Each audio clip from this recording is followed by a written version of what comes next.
We are live in Indianapolis. Brady and the Patriots, they've been there.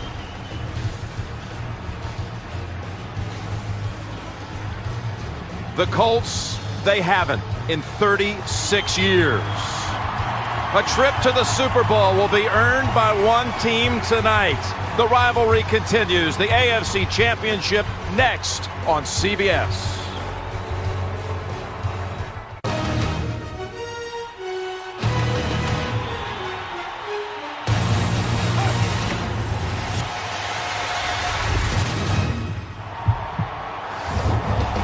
Yes, indeed, the rivalry continues, but this time on Peyton's turf.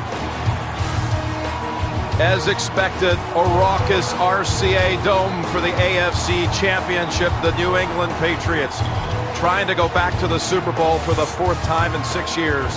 Take on the Colts here for the right to meet the Chicago Bears down in South Florida in Super Bowl 41, 2 weeks out.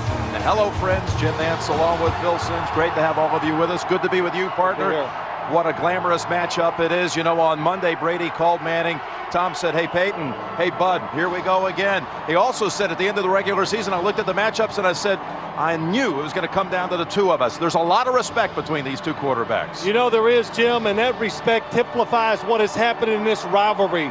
I think in years past, they truly disliked each other. But they've had so many tough, hard-fought battles that now you and I talk to the coaches and the players. It's all about respect, and we're going to find out who's going to the Super Bowl. Let's turn to our Super Bowl MVP quarterback, Phil, and let's begin with Tom Brady. Your take on the two. We'll start with Tom, and of course, he led the comeback last week at San Diego. Yeah, it's hard to do, but once again, he added to his lore last week when they needed him most, when nothing was going right for the New England Patriots. Tom Brady, along with receivers, they started making some big plays. They scored some points, and I don't know how, but they pulled it out, and they're here today. Your expectations for Brady tonight? Well, here in this game today, Tom Brady knows he's got to get the football, get rid of it quickly, because time is a factor. This crowd noise and this pass rush, got to get rid of it. All right, Peyton Manning was the NFL's top-rated quarterback this year. What can you tell us about Peyton Manning's season? Well, it's hard to say anything about any of his regular seasons that you haven't said before. They've just been spectacular. If Peyton Manning retired right now, even without going to the Super Bowl, he's still probably going to go to the Hall of Fame because his numbers are so tremendous. He has struggled a little bit here in the playoffs, but this is a big game here at home. He's looking forward to it. And what do you see out of Peyton tonight? Well, Peyton Manning would like to run the football just well enough. So New England will crowd the line of scrimmage, because if they do, Marvin Harrison, Reggie Wayne, down the field, dynamic pass plays, that's what he wants to do. All right, Phil, kickoff just minutes away. Of course, Adam Vinatieri, there he is, Mr. Clutch for New England for so many years. Well, you have a chance tonight to kick the Colts to the Super Bowl. You can experience the playoffs on CBS, brought to you in high definition by Sony, and the NFL on CBS continues in a moment. Patriots, Colts coming up. Tasker and Wilcox on the sidelines for us tonight. Solomon Wilcox on the New England side. Solomon? Well, guys, the Patriots have admitted that the physical game last week, combined with the cross-country trip to San Diego, really took a lot out of the football team. Even Bill Belichick said that we were not quite right until the middle of the week. You add to that many of the players have been battling the flu all week long. There's some players we're going to have to keep an eye on. Wide receiver Troy Brown and linebacker Teddy Bruschi to see how they fare throughout the four quarters of the ball game. Now let's send it over to the Indianapolis Colts with our very own Steve Tasker. Thanks, Solomon. Here on the Colts sideline, there are no injuries or illnesses to report. We spoke to Tony Dungy. He said that despite the familiarity between these two teams, the Patriots are still a difficult team to prepare for, because every time they play the Colts, they have a completely different game plan. Dungy said it's critical here in the first quarter for Peyton Manning to decipher what today's Patriot game plan is, and then to attack it without mercy. That's the final word from the field. Now we're going to go upstairs to Jim Nantz for the call of the game. All right, Steve Tasker, Solomon Wilcox, thank you. There is Adam Vinatieri, one of the captains for the Colts. He was out there for the coin flip, shaking hands with his former teammates. Ellis Hobbs awaiting the kick. Vinatieri, the all-time leading Patriot scorer, overtook Gino Cappelletti in his career at New England. And gets this one started with a boot down to the 6. And it's Hobbs trying to find room up the middle, and there is nothing there except Marlon Jackson to greet him.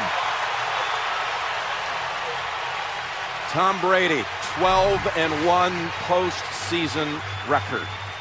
And winning last night despite throwing 3 interceptions. His line superb against San Diego. Matt Light with another big assignment tonight against Dwight Freeney. Caldwell coming on along with Jabbar Gaffney in the postseason. Dillon with Graham and Troy Brown. And they'll start from the 24. Actually coming out with double tight ends. Benjamin Watson in the lineup. And the play action fake to Dillon. Brady rolling out and firing one hopper in the area of Gaffney. Ron Meek's defense of the Colts, schematically the same as it was during the regular season, but he'll tell you they're playing faster, and Bob Sanders is back. There's the defensive front with Mathis and Freeney, who can put on the pressure. Cato June picked Tom Brady twice in the regular season, and watch 21. He's been the difference maker here in the playoffs. Bob Sanders. He was only able to play 4 regular season games because of a knee injury. His return has made all the difference. 2nd and 10. It's Dillon spinning and picking up about 3 yards. All right, Phil, throw us a spiral here on your spotlight. Well, Jim, the key for the New England Patriots, the key to the crown, it's 3rd downs. Here it comes, and this is why Tom Brady says you got to keep the Colts defense on the field to tire it out to take advantage. For the Colts, change is good, but not for these Colts, because they line up basically the whole game in just 2 defenses. They try to beat you with speed. Colts defense has been spectacular in these 2 playoff games on 3rd down. They've only allowed 3 conversions in the 2 games. On 3rd and 7, Falk picks up one, though, right up the middle, right up the gut. Finally brought down by Sanders after a pickup of 8. Just another clever way, Jim, we saw last week in the 2-point conversion. So vital to the Patriots getting the chance or winning that game against San Diego. They give a unique formation. They bring Kevin Falk back in the backfield to slow the pass rush down. Draws and screens. That was the first draw of the day. 1st down at the 36. Set up a screen, and Falk unable to hold on to it. Was ready to turn it upfield. Well, actually what it was the 2nd draw of the day by the New England Patriots. That is always a key. How do you slow a team that rushes the passer down, passes so well like the Colts do? You run draws to make those defensive ends slow down, and screen plays to take advantage of the fact that they're up the field so much. So they throw again on 1st down, incomplete. Another 2nd and 10 situation.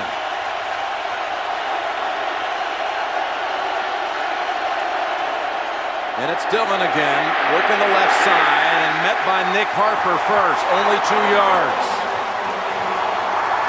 This Indianapolis defense that every regular season game allowed 100 yards rushing by the other team. That's the first time in 22 years that a defense was unable at least once to keep a team under 100 yards on the ground.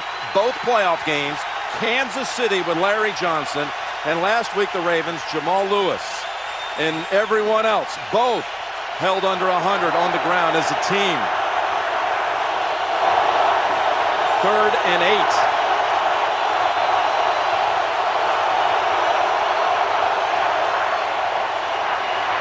Brady, little jump pass, and it's too low for Falk to field it. Tom Brady had what he wanted that time. He felt the pressure, and that's what does it to quarterbacks all the time. Robert Mathis coming around to his right side makes him step up. Kevin Falk is open for the 1st down, but Tom Brady throwing a little jump pass comes up a little short. Jumping up in the air, trying to elevate, get the pass over the arms of Freeney. Still, it's incomplete. And Todd Sauerbrei signed just 3 days before Christmas.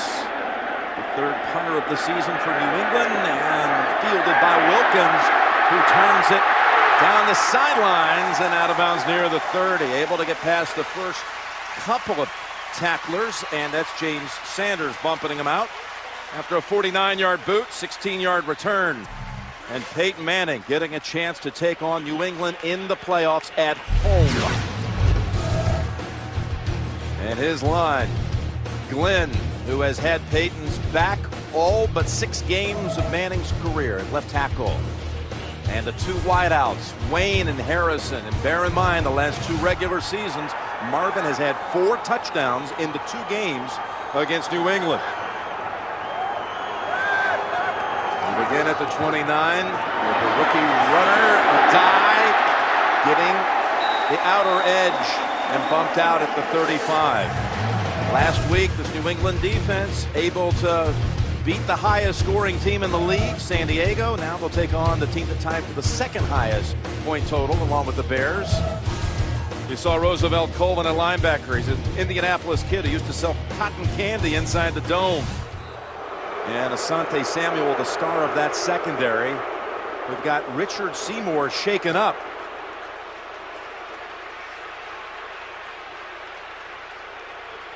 Clutching that right ankle. And Seymour missed one of those playoff games against the Colts back in 2004. Was inactive that game because of a knee injury suffered late in the year against the Jets, and Jarvis Green had to take his place. And as you know, the Patriots have had the better of it in the postseason against the Colts, and they did it one time without Seymour.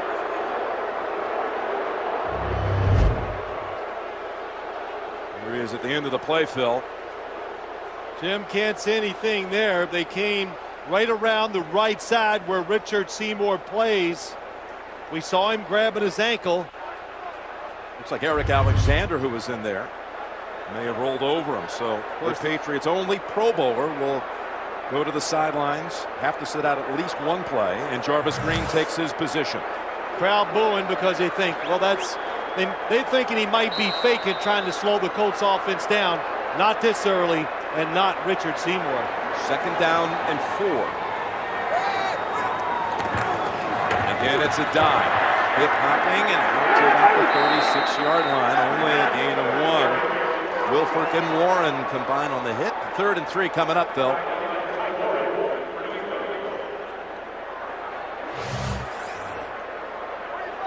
And again, 36. Years ago, you talk about the Colts the last time the organization was in the Super Bowl when they won it with the Jim O'Brien field goal to beat the Cowboys, trying to go back to Miami where that game took place when the Baltimore Colts beat the Cowboys. 3rd down and 3. Manning's first pass down the field and almost pulled in by Joseph Adai. He was out there one-on-one with Bruschi defending. Pass protection, that's what Peyton Manning got. He wanted to go to his left. 3 receivers on the left side, and nobody is open. Kind of wants to go to Reggie Wayne, but because he had extra time, he looks down the right sideline, and what a matchup. Joseph Adai against Teddy Bruschi. Joseph Adai, a running back, not able to make the tough catch. Kevin Falk, the returner, Willie Smith with a flag. And it's a beautiful boot to the 11. And stopped immediately by Taiwan Hagler. 52-yard punt, 6-yard return. We'll check the flag. That's Bill Carollo, a referee for this AFC Championship game. He governed Super Bowl 37 between Tampa and Oakland. And it's going against the Colts, and I'm sure the Patriots will accept the penalty. Illegal motion, number 56, offense, 5-yard penalty, replay 4th down. What did you see out of that first offensive series for the Colts? It ends up being a 3 and out. Well, I saw a lot of things from both teams, Jim. Of course, you always want to try to decide what they're going to do against you, but different looks, offense and defense. And the Colts, they do a lot of shifting because they want to find out 2 things. If the Patriots are going to play man-to-man coverage, but they're moving guys around and going different formations, because everybody knows, even a casual fan, that New England had success one time, beating up the receivers, being physical. So they want to make sure that does not happen today. Well, Hunter Smith punted only once in the regular season matchup in Foxborough. And already with a punt here in the early going. Fair catch by Falk at the 25. 44 yards on the punt. Just a little bit too long on the pass. Each team one possession, no score. Jim Nantz along with Phil Simms, Solomon Wilcott, Steve Tasker. Second series for the Patriots. And we see for the first time Lawrence Maroney, rookie out of Minnesota. Fake to the rookie and a little toss. That's Caldwell sidestepping the defender and picking up a first down. Gain of 18. Well, you can already see the pattern here by the New England Patriots. They are not going to fall into the trap that the Kansas City Chiefs and the Baltimore Ravens fell into, and that's running the football too much. Jim, you said it. They've given up some big running games, but you got to loosen them up some first. And the Patriots look like they got a plan to do that, especially on first down. Dwight Freeney hobbled off, Phil, and number 91, Josh Thomas, replaces him on that defensive line. And there's Maroney in traffic right off the handoff into the arms of Anthony McFarland, and it loses 2. So Freeney out for that last play. Dwight Freeney coming around the outside. Since it's going to be a quick throw by Tom Brady, Matt Light goes down low and looks like it might have tweaked the knee or the ankle. And now Gary Brackett is down. So Freeney, Nick, Brackett being attended to. It got an injury timeout. Brackett is out for this play, but you see Freeney returns. They go to 5 defensive backs. Marlon Jackson joining the secondary. Brady facing a 2nd and 12. And another draw, Falk. Now to about the 45. It'll be 3rd and 8 coming up. Rob Morris on the hit.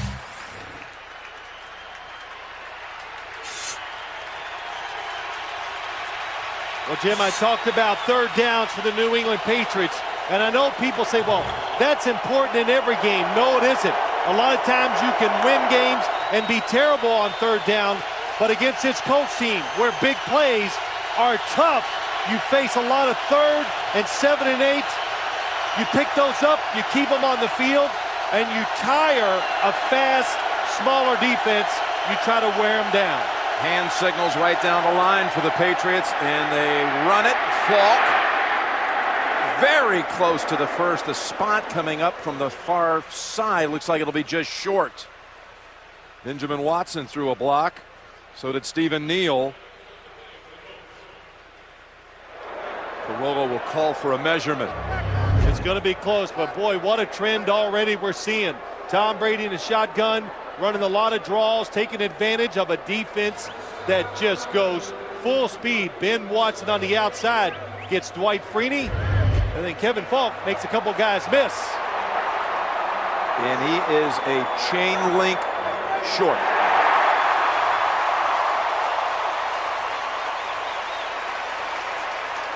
And he's sending out reinforcement with a couple of extra tight ends, including rookie David Thomas.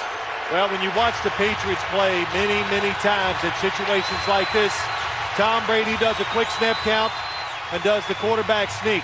That's the safest play, especially against a defense that penetrates as much as the Indianapolis Colts do. If you turn around and hand it off, you're in jeopardy of losing 2, 3, 4 yards. If you turn around, fake the handoff, and try to get a big pass play. Brackett back in on defense for the Colts. 4th and inches. Dillon with ease has it into the secondary, inside the 20, and bounced out by Bethea at the 13-yard line. That goes for 35 yards on 4th down. Well, they did the other thing, Jim. They handed to Corey Dillon, and Heath Evans leading the way. Number 44 is the guy that blocks Bethea and turns a 5 or 10 yard run into a long gain. But look at everybody packed inside for the Colts defense. Nobody outside to tackle, and that's why Corey Dillon had such a big lane to run in. And Daniel Graham throwing a big block as well. And New England the first to threaten. Maroney, Evans out in front. The rookie slices down to about the 3, near another first. Hard to go outside when you play the Indianapolis Colts. So what you have to do, and that Lawrence Maroney, fast enough and quick enough to make it work. He goes out, fakes outside, cuts it back in. Boy, the right to the line with Brady trying to sneak for the first, and it looks like he's a little short. There's the quarterback sneak I told you about. It's just 2 plays late. But they got the no huddle thing going that time too, Phil. Well, Jim, 2nd and short. They just try to run up there. They have a call for it. Tom Brady yells out a code name. They all know what it means. Line up fast. He's going to run the quarterback sneak to pick up an easy first down, they hope. Another measurement on the way. Brady so seldom stopped on that, as you mentioned. We've seen it through the years. Shaking his head. Shoot, I've talked about the quarterback sneak so much, the techniques, how it works. Taught all those techniques by Dan Reeves. Even you could go down and run the quarterback sneak. Only if we were quickly to the line and the defense wasn't set. Maybe. So they've got another short yardage situation, but it's just 3rd down. The Patriots, they've kept this defense off guard a little. Watt's done it. The draw plays on 3rd down. The big run on short yardage. The crowd is, of course, they're not going to be loud when the opposing team's offense is making plays. Flecko, Darrell Reed, some of the backup defensive linemen in there for the Colts trying to plug holes. 3rd and inches. It's Maroney fumbling. Ball still loose. And the Colts in the scrum. No, the ball's in the end zone. And the Patriots have recovered for a touchdown. Logan Mankins.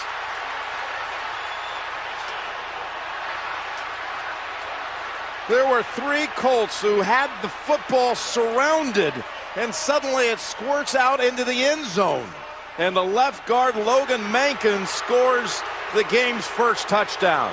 Lawrence Maroney never gets the handoff. Does he reach for it? No. Tom Brady does it squirt out of his hand. And look at the fight underneath. Bob Sanders and Nick Harper of the Colts. Those teammates were battling for it, and somehow it went crossways for him, and New England capitalizes. Of all things, Gostowski with the extra point. So a big 4th down conversion by Dillon, and then a fumble recovery for a touchdown. New England on the board first at the AFC title game. Logan Mankins was the Patriots' first-round selection, 32nd pick overall, last pick of the first round, 2005. Raised on a 10,000-acre ranch out in Fresno, where, along with his dad, did a little rodeo action in his young years. Wrestled a few steers. Calf roping, and now he has helped down. Yep.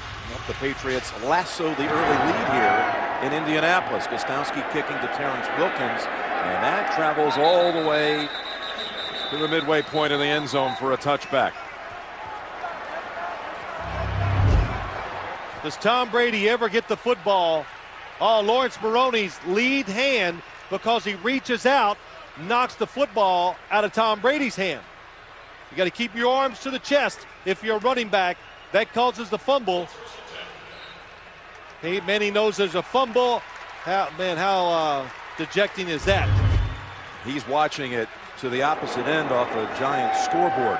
Now he's back under center with an early deficit. It's the 4th snap of the game for the Colts. With play action, with pressure, zips it, open man. It's Harrison coming back for it. A nice 8-yard gain. Ty Warren was in on Manning quickly. Well, Jim, talk about Indianapolis' offense. Little boxing analogy. Jab them with the run, and then if you can do that, you can KO them with throws down the field. How about Yogi Berra? The same but different. Confuse the Colts offense, line up in the same defensive look, but do multiple things out of it. And then 2 in the second effort by a dive picks up the first down. And by the way, That New England defense without the services of Richard Seymour. Remember, he was injured on the game's first snap for the Colts, and they've taped up an ankle. They say he may return, but he's still out. Well, Joseph Adai and the New England Patriots talked about it. They said, listen, this Colts team, they are not finesse. They've got to be proud of the fact that they can line up against every team in this league now, and they can run the football. And run it at will, like they did last week in the playoff game. Indy moves the chains for the first time in this one. And on first down, another throw, and it's knocked away by Asante Samuel, who does that so well. That was intended for Harrison. And he did it a number of times last week on the Charger receivers. You can take CBS Sportsline with you wherever you go on your internet-enabled phone. Breaking news, live scoreboards, even manage your fantasy team. Click on mobile, CBSSportsline.com. 2nd and 10 coming up. You got UTEC in a slot to the right, Clark in a slot to the left.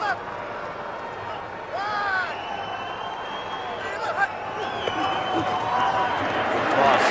Ball in the arms of Reggie Wayne, almost able to squeeze past James Sanders, and had he done so, he might have gone all the way. 13 yards. Peyton Manning, they love to throw these quick screens to the wide receivers when a team is trying to pressure them. That's their answer to take care of the blitz. And that time they almost scored one last week against the Ravens. And you said it, Jim, the last tackler stopped the touchdown. Harper heading to the locker room. He was in on that attempted fumble recovery that ended in the arms of the Patriots for a touchdown. And now to Adai, and Colvin the first to hit him. Hawkins was in on that previous hit too when they brought down Wayne. And Roosevelt Colvin coming home here to the Dome to play. Raised in Indianapolis and an employee for many years here at the RCA Dome, working the concessions. Yeah, he said he might come up today and see what it looks like from his old working spot. Yep, Section 111. He knew it well. Where he used to not only sell cotton candy, but snow cones too. First time ever, though, playing in the RCA Dome. We're working it so many times. Manning going to go for the long ball, and Harrison has it tipped away again. Samuel on the coverage. Well, Asante Samuels, he knows when they play certain defense that the Indianapolis Colts are going to go deep down the field, and it's going to be one-on-one coverage. He is in excellent position. He's all over Marvin Harrison because that's the route he expected. When you give him a chance and there's nobody in the middle of the field, the Indianapolis Colts are going to throw it deep, and it's up to the corner. That time, Asante Samuels to knock it down. 3rd down and 6. Aaron Moorhead. Wide to the left for Peyton Manning. New England territory for the first time, trying to keep the chains moving, and they do. Clark can get up. He was knocked down by Eric Alexander. And he takes it to the 36, gain of 12. Hey, didn't this look like the big play last week in the playoff game? Very tight coverage on the inside receiver, but Manning sticks it in there. Throws it outside where only Dallas Clark has a chance to catch it. Exact play, same kind of catch by Clark that moved the chains in that game against the Ravens on their way to the clinching field goal. Now on first down with Seymour back in. Seymour right away makes the tackle of Joseph Adai. You know, Jim, when I said that this Patriots defense, it wants to show you different looks. Richard Seymour back into play. Can he handle it at that ankle? Is they going to bother stopping the run?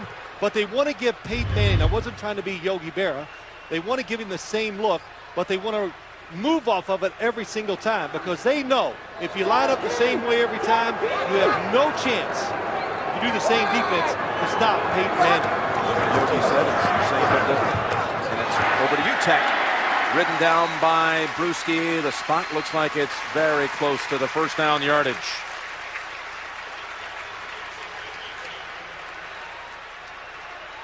You know, it gets hard too if you're a defensive player going against the Colts. They do so many things, and after they start having success, you go, well, what's coming next? And I always say this, when you get a defense thinking that, they are now reacting instead of attacking, and that hurts almost every NFL defense. This one requiring another measurement.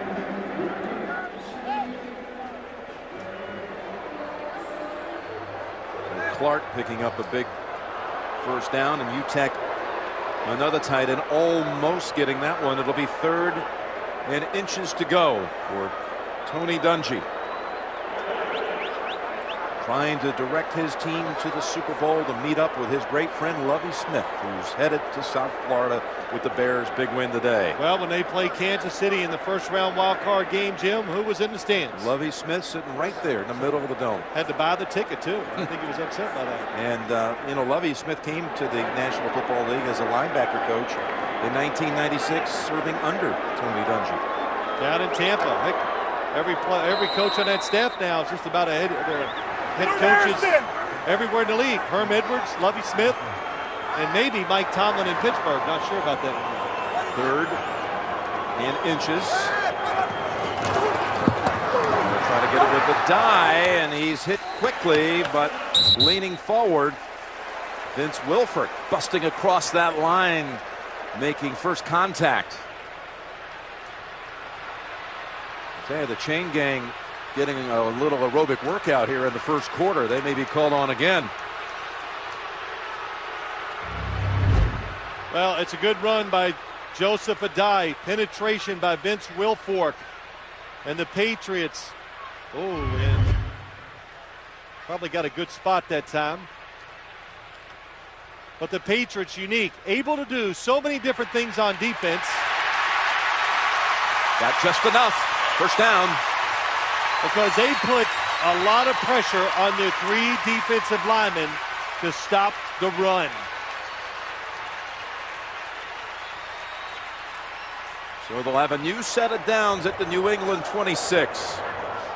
And the Patriots defense, why did they have so much success this year? 2nd in the NFL against the score of the offense. Because when you get down inside, they just keep giving. But it's hard to get that scoring strike against them. Well, this is the 11th play of this drive for the Colts. And it's a run. Right side, a dive, shaking down to about the 20 with a flag. And it looks like it's going against the Colts for a hold. Holding, 71, offense, 10-yard penalty. Replay first down. Ryan Deem, the right tackle, oversealed that right side. Here he comes. Watch him, 71 on the right side. Well, once the play goes by him, just a natural reaction. Reaches out, grabs the jersey of Ty Warren. Pretty easy call.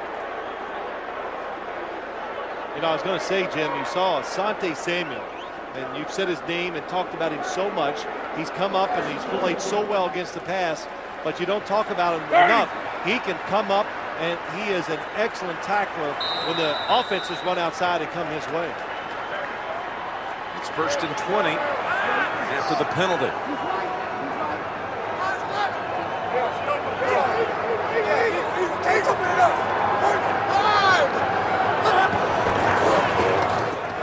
And they fake and go long for Wayne in the end zone, and another gem of a defensive play by Ellis Hobbs. Knocks down a sure touchdown. On the outside, Reggie Wayne, nice route, makes a good fake to the outside. But Ellis Hobbs, I already said it, and it's the same defense. When you are one-on-one on the outside, nobody in the middle, the Colts love to throw it deep. That's twice they've tried it. Manning's been on target, but the defensive backs have knocked them both down. 2nd down and 20. That's a lot of pressure to put on your corners. The play so far, they're going to swing it over to a die, and that side clamped down by Samuel. The corners continue to come up and make plays. Mike Vrabel also assisting. Gain only a yard. Yeah, we had a chance to talk to Mike Vrabel last night, too, and he's pretty easy to get riled up, isn't he? Yeah, and you know, he's been playing. I've been watching. He's on the outside. Tully Bant to Kane. He's on the sidelines. I think he was trying to tell us that last night without saying it. We're going to give him a lot of different looks, and You don't know where everybody's going to line up. They're just trying to confuse the Colts offense by having guys switch positions. Third down and 19.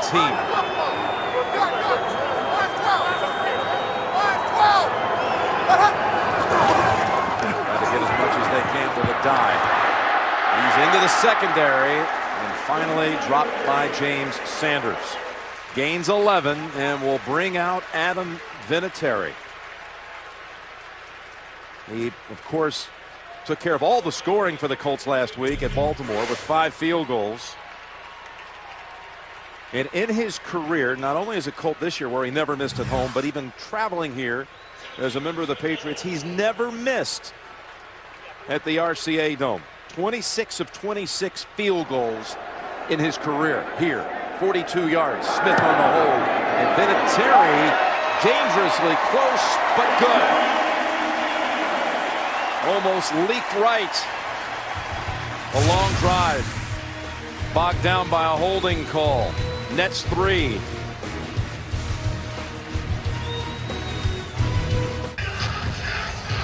Two weeks out, Sunday, February 4th on CBS. Prince is the Pepsi Super Bowl 41 halftime show. Millions will watch. One fan will win. And to find out more, go to superbowl.com/Pepsi. Vinatieri with his 9th field goal of the postseason. That ties a single postseason record in NFL history. Hobbs from a yard deep. Steam ahead going until he runs into a wall at the 28. And Tom Brady coming back out, drove him to a touchdown the last time. Marlon Jackson, he's in for Nick Harper, who is out with an ankle sprain and questionable whether he'll return. That's the word from the locker room. On first down, Dillon ripped off a long run the last time he handled it. This time, a gain of about 2. Jason David chopped him down. We know, Jim, there are a lot of ways to deal with crowd noise. One way the Patriots are doing, no snap count sometimes when Tom Brady is under center. He just pets Copeland on the rear end. He probably yells out, get ready to the offensive line, and they snap the ball right after it. So many teams in the league now able to deal with loud noise when they're on the road. Final seconds of the quarter. Snap away. Last play of the quarter goes to Watson and bounced out by Bob Sanders. 7-3 Patriots through 1. We'll return to the RCA Dome after these messages. You're watching the NFL on CBS. Watch it.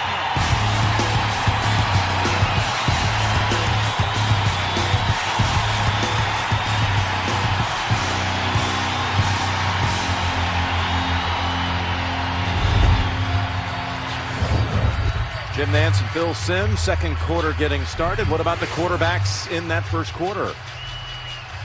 Well, Peyton Manning, very close, Jim. 3 potential big plays down the field, just missed on all 3. 3rd and a yard to go. Patriots from the 37, diving ahead. Brady gets this one. Well, you're so quick with these. He's got it. Are you really sure? It's called laser vision. Is that it? So why are you wearing those binocular glasses? Same reason you are. Okay. And why don't you wear them on camera? Because I'm vain. And you're honest. First down, 39, and Freeney out there trying to stir something up. Mathis is out. Thomas lined up on the other side defensively.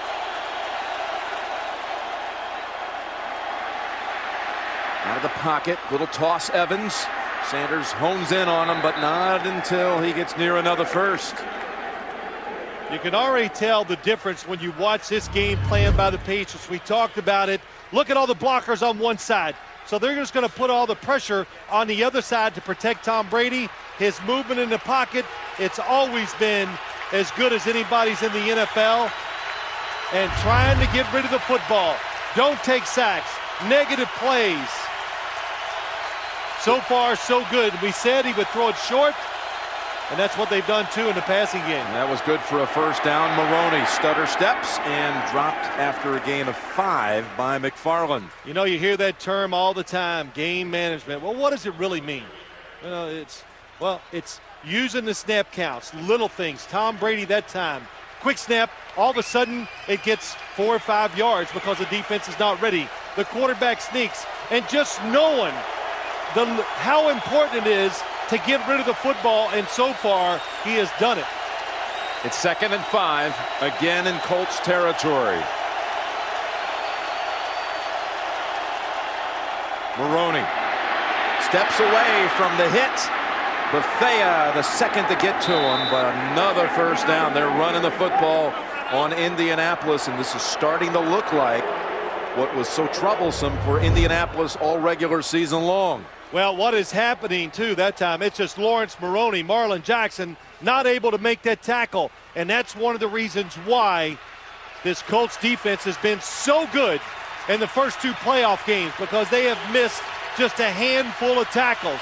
Today, the Patriots breaking some arm tackles and also eluding a few of the would-be tacklers, too. As a team already with 84 yards rushing. From the 38 on first down, and Brady is hit. Gets the pass away intended for Daniel Graham, and it was Freeney who was in on Brady. Well, you always know which guy didn't get the block done. That time, Matt Light comes back, says to Tom Brady, sorry, my guy. And the Patriots, every once in a while, putting some pressure on Matt Light. One-on-one, what a hit by Dwight Freeney. They think, not all the time, that Matt Light can block Dwight Freeney one-on-one. 2nd down and 10. And Dillon back in. And Dillon trying to just get back to the line of scrimmage. And you know, Jim, you see Dwight Freeney, and the sack numbers were down. But have we done one Colts game where every coach, all the offensive players talk about him? And Bill Belichick he said this about Dwight Freeney. Make no doubt about it. He said he is a great player. And he's had 5 sacks in the last 3 Colts home games, including 2 here against Kansas City. In the wild card round, 3rd down and a long 10. They get it over to Falk on the screen, and he will not get near the first. Wrapped up by Raheem Brock. There's so many things. It's a blitz that time by the Colts. They never blitz. The Patriots got the right play.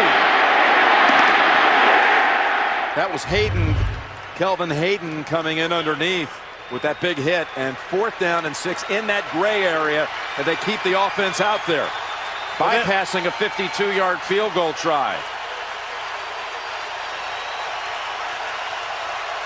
Well, Bill Belichick deciding not to put the pressure on his field goal kicker. He prefers to put the football in the hands of Tom Brady. Well, they call a timeout first. So maybe after a second thought, we'll see. You can see the Patriots have had 4th down successes. This man he'll go for it more than just about anyone in the league. Well, you know, I don't know how much he learned from Bill Parcells, but he sat over there as a Giant assistant, and Bill Parcells never afraid to take a chance. You got to take chances to win big games, and this is one for the Patriots right now. They have to get to the 28 for a first. 4th down play. Colts showing blitz from the gun. Here they come. Brady gets time, and it's Troy Brown taken off. Brown down at the 7-yard line, making yet another clutch catch in his long and remarkable career. 27 yards. Unbelievable. The receiving core really took shape when Jabbar Gaffney and Rashae Caldwell became the outside receivers, and they could put Troy Brown on the inside. As an inside receiver, they stack it, so they're not able to hit Troy Brown as he comes off the line of scrimmage. That was the key, the free release, the man coverage, Troy Brown open, and very good pass protection. 1st and goal to go. It's Dillon going in with ease. Touchdown, New England.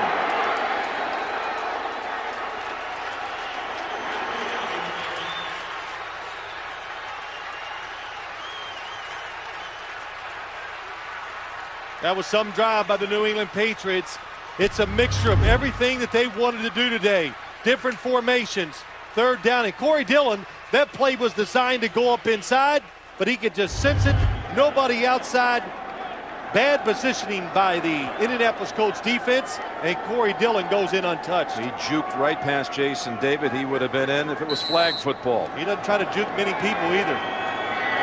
So just like that, 14-3 Patriots. Each scoring drive for New England with big fourth down conversions, and Dillon steps in for the score. Well, this is what New England does to you. They keep you guessing at all times. Dillon had that fourth down carry on their first scoring drive that went for 35 yards. This time after the 27-yard play to Brown on fourth down, Dillon takes it the rest of the way from 7 out. Tony Dungy said, we got to be ready for the start. Can we survive it? Well, 14-3, you can still survive it. Wilkins, who had a long run back in the game in November, went 70 against this team. This time ball was on the carpet. Was he down first? No signal that he was.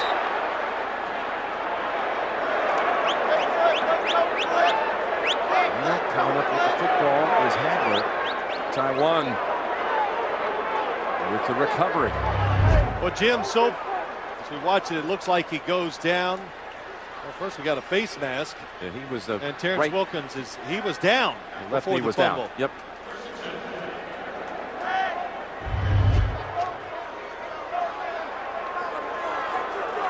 Not what Manning and the Colts were expecting to be this far down this early. Just 5 minutes into the second. Dominic Rhodes for the first time in the game. It's the handoff. And Wilford gets credit for the tackle. Seymour, you see, is still on the field. Well, we've talked about some of the game plan on offense for the Patriots. On defense, they're going to put the pressure on their corners. Asante Samuels, 2 excellent plays down the field. And then Ellis Hobbs stops the touchdown pass to Reggie Wayne. And whew, I'd be sweating a lot if I was out there, because it's going to keep going downfield if you play him that way. It's a 2nd and 7. And Manning's pass is intercepted. It's Asante Samuel going in untouched.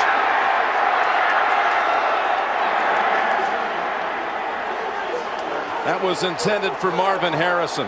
Asante Samuels, I'm not sure it's not Champ Bailey, because they're looking like the same guy the last few weeks. And Samuel, watch it. He sees the play. He diagnoses what Peyton Manning's going to do. It's one-on-one, and he just reacts to the football faster than the wide receiver does. He always told us, remember, Jim, last week, I see the receiver, I feel him, but I watched the quarterback, and that was a perfect example. He felt Marvin Harrison right to his left. He watched Peyton Manning. That's why he was able to break on the ball, get to the interception, and get a touchdown. Samuel, it's his 4th pick in his last 5 playoff games. He had a pick and a run back against the Jets in the wild card round. 3 times he's returned them for touchdowns, including tonight. Samuel, with his 3rd career interception return for a touchdown in the postseason, ties the great Willie Brown for an NFL postseason record.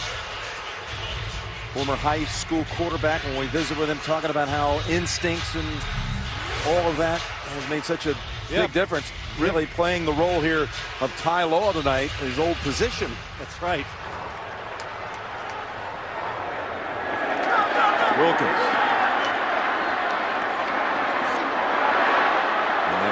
Actually backs him up another 5 yards. Chad Jackson on the tackle. Well, you know, Jim, the interception, I think it's spectacular, really. Just a tremendous play by Asante Samuel. Sitting inside and just waiting and having the perfect angle to react to the pass and make the interception. Now, as I watch the replay, I got to take a little bit away from him, because the safety did come over the top of him. So when that happens, Asante Samuel knows, hey, I can be a little more aggressive, because if he fakes me out and goes deep, somebody's there to help me out. Now from the 17. I think there's crowd here in shock. Manning on the run. Slides back to the line of scrimmage. Actually go as a sack because it's a loss of a yard. Samuel had an interception return last year against Jacksonville in the playoffs for a touchdown, and then in the wild card round 2 weeks ago picked off Pennington and returned it for a score, just as he did moments ago. You're right, same side.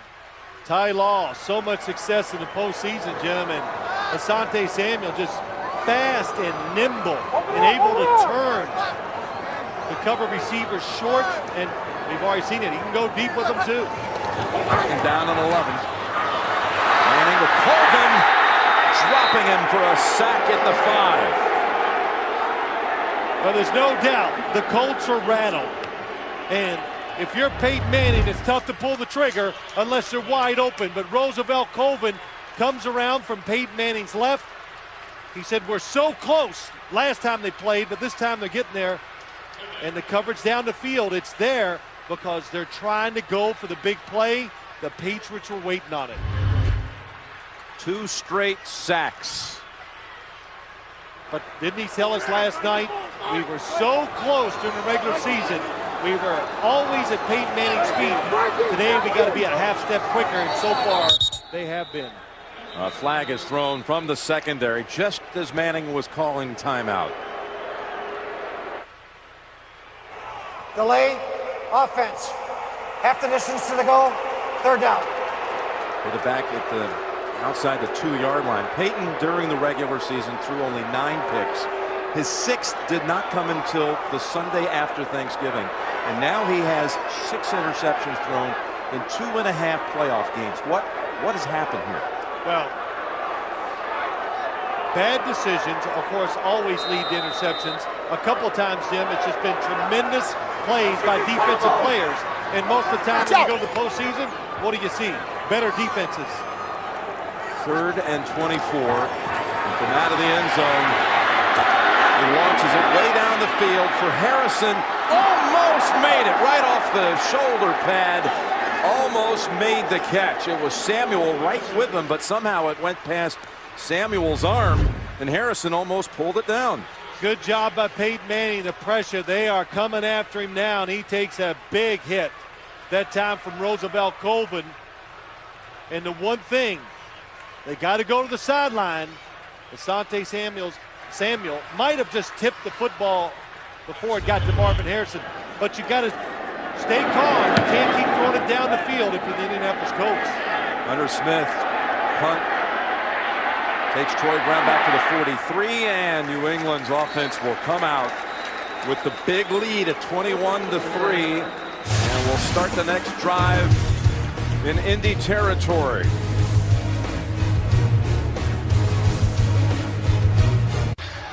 Jim Nantz along with Phil Simms, Solomon Wilcots, Steve Tasker here at the RCA Dome. If you're New England and you got a special play that you think can get a big play, this might be the shot where you take it. Maroney instead is decked behind the line of scrimmage by Bob Sanders for a loss of 4. No one enjoying this early action more than the Kraft family. There's Mr. and Mrs. Robert Kraft, celebrating the 13-year anniversary today of when they purchased this franchise, and since taking over, his team has won more games, more playoff games, more conference championships, and Super Bowls than any other team in the league. Back long ago, before that, he was a season ticket holder at the old Sullivan Stadium. 2nd down and 13, we'll call it. Over to Brown, and he is knocked down by Morris. It'll be about 3rd and 8 coming up.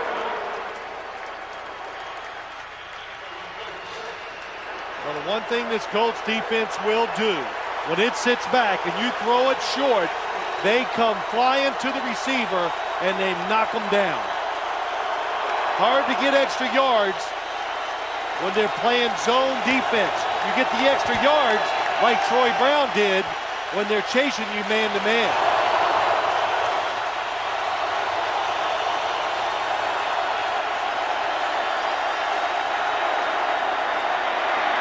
Well protected all kinds of time, and Brady takes advantage with a first down picked up by Benjamin Watson. Tell you, they had Freeney shut down with Matt Light, Logan Mankins. Watson from Brady's right side, and it's all about the protection. Initially, nobody is open. But the extra time, Matt Light against Dwight Freeney.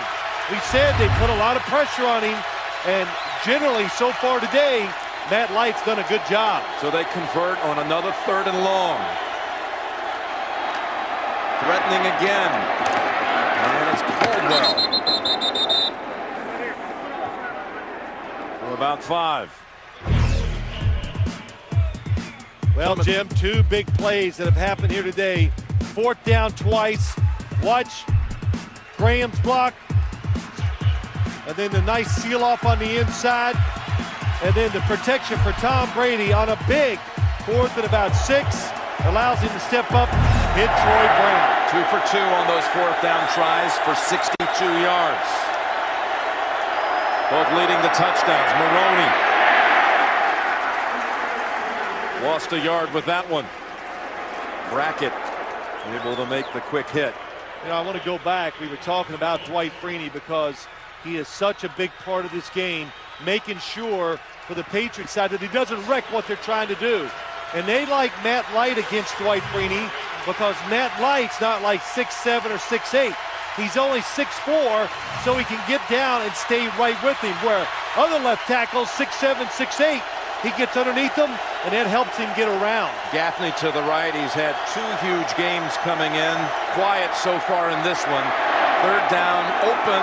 Watson bounced out with a flag. And enough for the first. The 9-yard gain, but we'll check the flag. And it's going against the Patriots.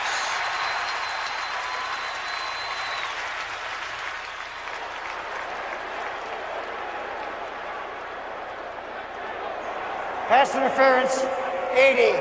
Offense, 10-yard penalty. Replay 3rd down. And that is the first penalty of the game against the Patriots. 3 receivers to the left. And what they're trying to do, the Patriots. Here's Troy Brown. He says the heck with being a wide receiver, and that is a good call. Because when a defensive player establishes a spot on the field, you have to go around him. You just can't run through him. Well, that takes away a first down and pushes them all the way back to the 38. Probably not anything they would consider if it's an incompletion here for a long field goal. So perhaps even out of field goal range, depending on this play.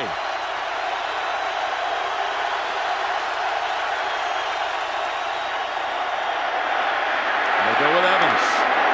And they collide on him with another flag. The football to the 34.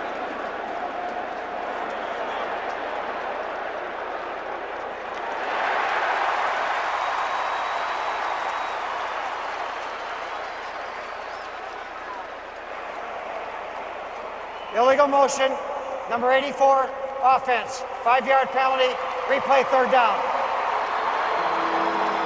So they'll make them replay the down.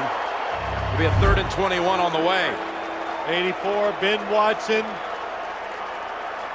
Tom Brady calling out the new blocking assignments.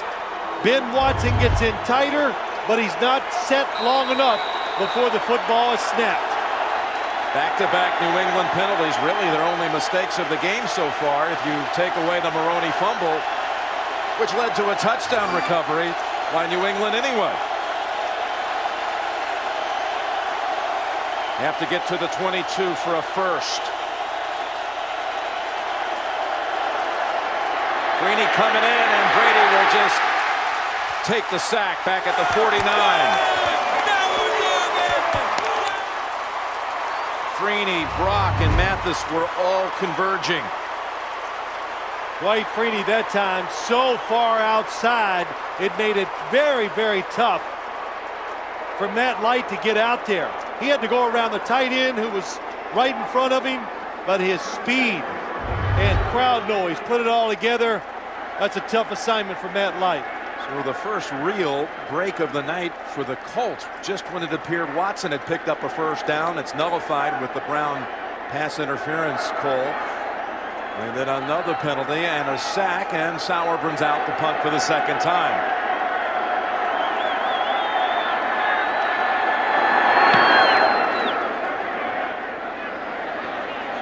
And the wave and the fair catch at the 11.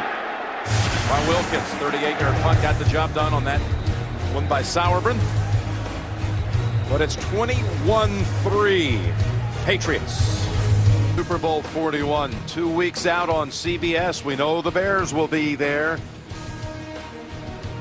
All of our coverage from South Florida begins at noon Eastern time on Super Sunday. The Bears defeating the Saints. New Orleans turning it over 4 times. Thomas Jones with a big game in Chicago to the Super Bowl for the first time in 21 years when the Bears beat New England. Down in the Superdome in New Orleans. They won that one January 26th. 1986, and they could all be meeting again. And still 3 minutes to go, second quarter. We're down 21-3. Manning on the play action with Warren right on him, able to just launch it incomplete. The New England Patriots, very big and powerful up front. That's what they're noted for. But if you're Peyton Manning, where are you going to throw it down the field? A lot of deep patterns. And deep patterns, you know what that means? You got to give the quarterback a lot of time. And right now, Peyton Manning is not getting it. Second down and 10. Can they muster anything here before the half? They've had, you think about it, a long stretch without finding the end zone. The dive, nothing there. No gain. First hit by Jarvis Green. Again, all field goals last week against that stout Baltimore defense. You take into account the 3 postseason games here over the last 4 years with New England, 25 drives and only 1 touchdown. Well, the last number was the 1. 9 turnovers. That is a killer. It's impossible to overcome that, especially against a team like the Patriots, who are well-rounded and good in almost every area. So 3rd and 10. The Colts have a first down with Reggie Wayne. 18 yards. Working on Ray Mickens. Well, that's what you need to do more of, especially in this situation. Reggie Wayne goes from the outside receiver inside. He's so talented, tough to cover, but Peyton Manning needs to throw more intermediate throws and quit looking for that big score. Does not get a playoff before the 2-minute warning. Colts trying to find a pulse here before halftime. Coming up, we've got the Sprint halftime report. JB, Dan, Shannon, and Boomer. Theo in New York, their take on the first half and of Chicago's win in the NFC Championship. All coming up. Sprint halftime report. It's down from the 30. And the Colts have all 3 timeouts to work with. Open is Harrison. And he's able to slice right past Samuel to pick up the first down, and a total of 12. Trying to regain a little composure here, Phil? Absolutely. Get your confidence back, get some composure, and you'd like to get at least a field goal out of this. Sideline they go. Moorhead pulls it in near another first. You know, Jim, not only to build your confidence and make you feel better, but take away some of that from the New England Patriots, too. You know, they're feeling pretty invincible right now. They're covering the receivers until these last couple throws, and they've been getting to Peyton Manning. The last one for 11 and another first. Moorhead, second straight play with the catch. Eric Alexander knocks him down. Moorhead out of Illinois. His father, Emory Moorhead, a former Bear, who'd love to have a chance to somehow see his team rally and take on his dad's team. Meanwhile, it is Dallas Clark. And the Colts suddenly have a rhythm going. That goes for 13. Get a couple first downs, just like the Patriots, what they've done. Get a couple first downs. Defensive linemen, come on, they can't rush the passer 7 or 8 straight times. Manning going long for Moorhead into the end zone and through it. as Ellis Hobbs was with him step for step. As I say that, the New England Patriots make mass substitutions. And they can do it against this hurry-up offense because the football was thrown so far down the field, they have to wait for Aaron Moorhead to get back before they can run the next play. Right, he gets in position, second down from the 29. Rhodes flanking Manning. Steps up over the head of Dallas Clark. And you see Warren was in the backfield. Just like that, third down coming. Well, that long pass, Jim, what it did, it allowed the Patriots to bring in 3 fresh pass rushers and a little bit of pressure. Peyton Manning, football kind of squirts out of his hand, and it's off target.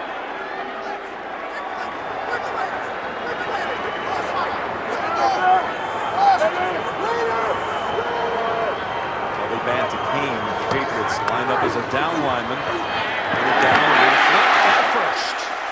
That's Rhodes holding on to it. And Deck right after he got the grab. Alexander. Pick up at 11. Alexander hit him hard, but he held on. With 30 seconds to go in the half. Manning steps up and finds Clark at the 6. Another first and goal to go, and now he uses that first time out. 24 seconds to go in the first half. Colts on the move. Dan Marino, Shannon Sharp, Boomer Esiason coming up on the Sprint halftime report. I think about that third down play from the 12 to Reggie Wayne that kept this going. And I said it so many times, you can win without being great on third down. But that means you got to have a lot of big plays on first and second. That's not going to happen as much in this game today because we have 2 good teams. So third down is going to be important. Well, it's first down. First and goal to go with 24 seconds to go in the first half. And they run it. Without any good outcome. It's Rhodes with Vrabel on the tackle and a loss of 2 and another quick timeout, leaving them with 1. I've seen Peyton Manning as he came up to the line of scrimmage. He knows he has a run on. And when they bring so many guys up there, there's just no way you're going to block them all. And I've seen him keep it, but most of the time we see him change the play and try to throw it. Now let me just show you what I'm talking about. Hard to run it when you got extra defenders up here. And look how close the safeties are. They're 5 yards from the line of scrimmage. So they're playing run or blitzing to get to Peyton Manning if he's a passer. Vrabel all over that one. And Vrabel telling us last night about how quiet it is when Manning's out there, and they like it. They've been able to pick off his signals a few times through the years. And of course, he can't do that at home because the New England Patriot fans are very loud. Second and goal from the 8. Manning backpedaling, now throwing this to Clark, and it was right there. James Sanders stuck a hand in. Peyton Manning does a good job buying himself some extra time, retreating away from the blitz. But Mike Vrabel is coming free at him and falls down. Oh, and Sanders has his arm right between Dallas Clark's. James Sanders kind of stumbling. But all defensive backs know if you stick your hand between both of theirs, you got a good chance of knocking it down. So third and goal with 15 seconds. Looking left, lobbing it left for Wayne, and will this draw a flag? Yes. Not from the official to your left, but the back judge comes over and says, I saw it.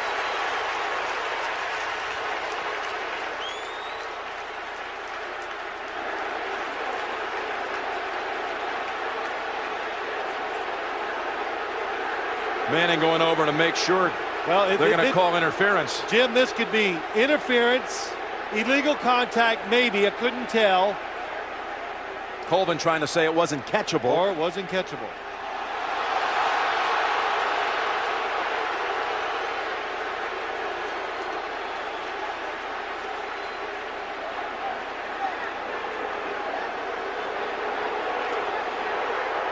Manning looks like he's going to lose the argument.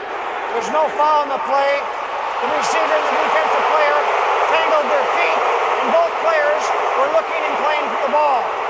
By rule, it's just an incomplete pass. 4th down. Well, there's nothing Tony Dungy can do. On the outside, Reggie Wayne. Oh, nice move. It's tangling of the feet. And when the feet tangle, that is incidental contact. That was a pretty good shot from that angle there, Jim. It does just look like their feet come together, and Ellis Hobbs did not. He has his hand on him, but that is not a penalty. Now Dungy has called a timeout, and Peyton Manning making an appeal to the sideline that he would like to go ahead, bypass the field goal. What do you think about this? I mean, would you forego it? You kick the field goal. There's no question. Tony Dungy, I think, calls a timeout just to argue his point.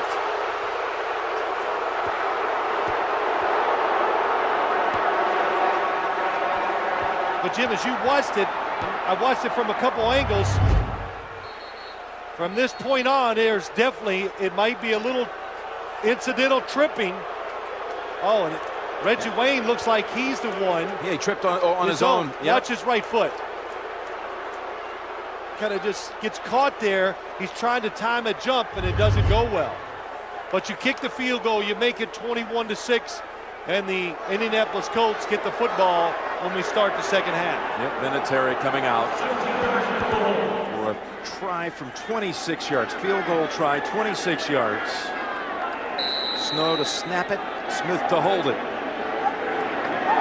And he got it down just in time. A little bobble, but now 10 for 10 in the postseason. But that's 6 full quarters without finding the end zone for Indianapolis in the postseason. Jim, you talked about this last week. That last field goal, we saw a tremendous catch. Oh, no laces, just keep them where they are. And Hunter Smith doesn't panic. And Adam Vinatieri says, let me just keep my routine going. Keep the rhythm, and he makes it. Have you ever seen so much attention in one stretch as we have for the last few weeks on the holder? I mean, it's become the postseason of holders. So that's now number 10. That sets a record in one postseason. And again, they haven't been in the end zone since the Kansas City wild card game. 2.5 Men, new episode tomorrow. And you can see why. It's TV's #1 comedy and the winner of the People's Choice Award tomorrow on America's #1 network. But that drive by the Colts, it did a lot. Well, got the crowd back into it because they're always into it, of course, when things are going well. But it gives them confidence. Maybe puts a little bit of doubt in the New England Patriots. Like I said, they get the opening half, or in the second half, the Colts get the football again. Yep, they'll be receiving. That was an 80-yard drive, again, mustering only a field goal. I keep thinking back to the last time New England was here, was back in November of 2003, and the Patriots led in the third quarter by 3 touchdowns, 31-10. Brown just falls on it. Indianapolis came back to tie that game at 31-all, and then the Patriots ended up winning 38-34 in a thriller with a goal line stand at the end. Willie McGinnis tackling Edgerrin James, but it was at one time, the last time they were here, New England was up 21. Are you asking me if is it possible today? I guess so. Well, yeah, it is. I think we saw that in that last drive. You know, there are a lot of options now for the Indianapolis Colts in the second half. Do they come out and do they try to speed the game up and give themselves more plays, more opportunities, and maybe wear out the New England Patriots? Just a kneel down and go to the locker room with a 21-6 lead. You know, the visiting team in recent years in the AFC Championship game, great success, having won 5 of the last 7. And the visitors in front of this one. Dungy, the old cornerback with the Steelers, still arguing what he thought was a shove and a pass interference call that should have been made.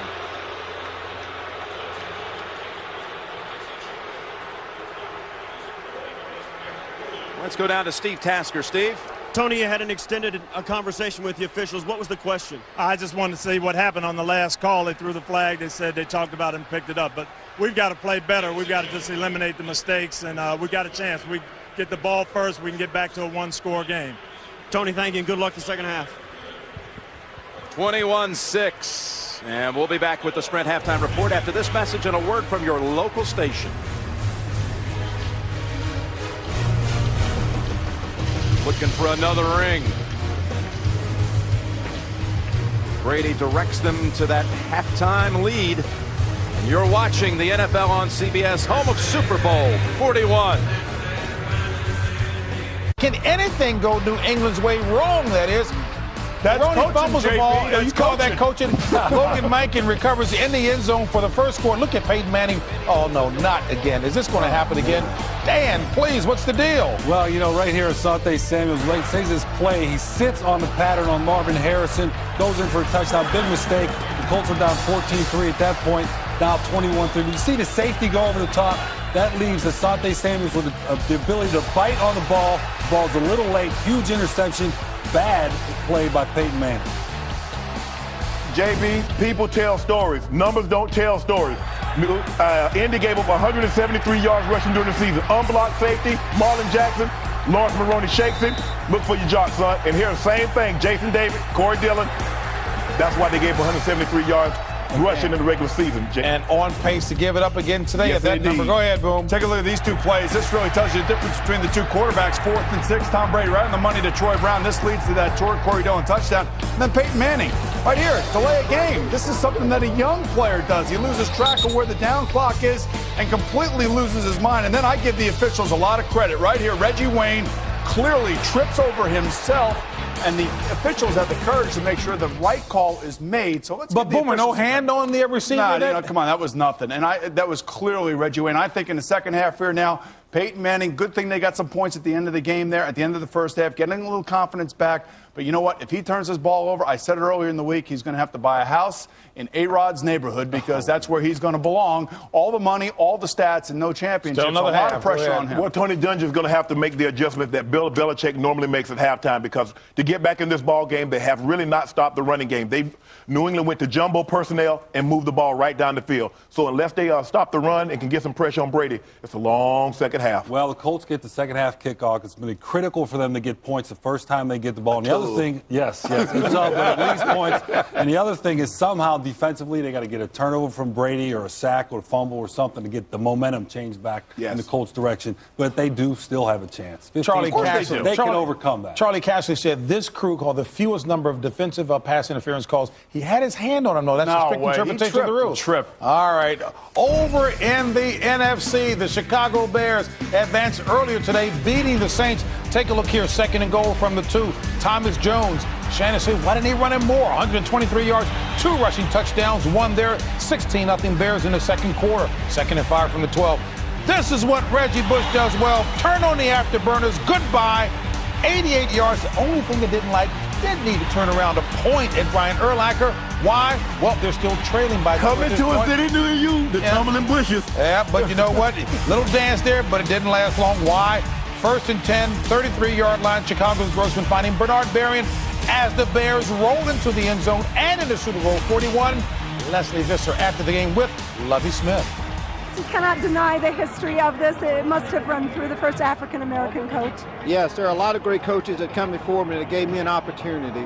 But hopefully I can do the same from other guys to come. This hurt we have right now as a team and as an organization eventually will go away.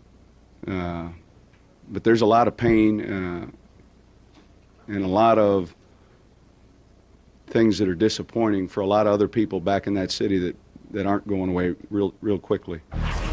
You know, 4 Saint turnovers, guys. That leads to the big win here for the Chicago Bears. I'm happy for Rex Grossman because when the game was 16-14, he went on a really nice run there, a nice series. They put them up, and, they never looked back. So, Rex, congratulations.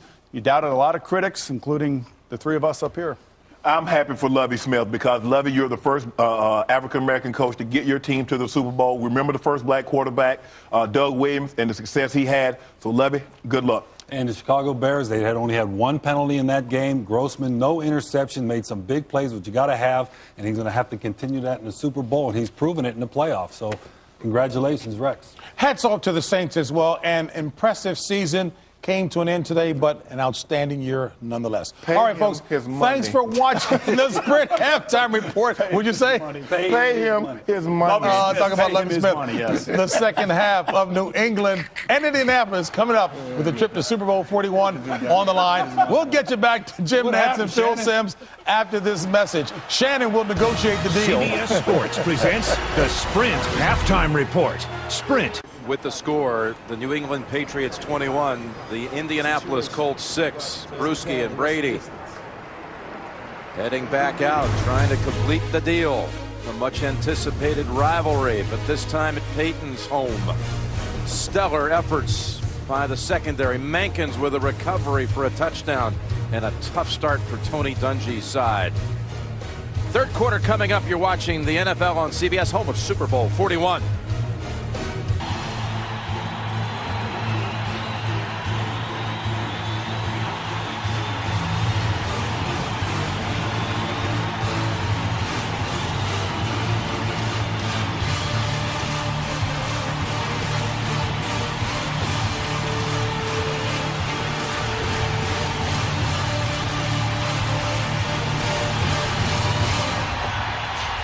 All right, will the rhythm of that last drive for the Colts spill over to the second half? Jim Nance and Phil Simms back here at the RCA Dome.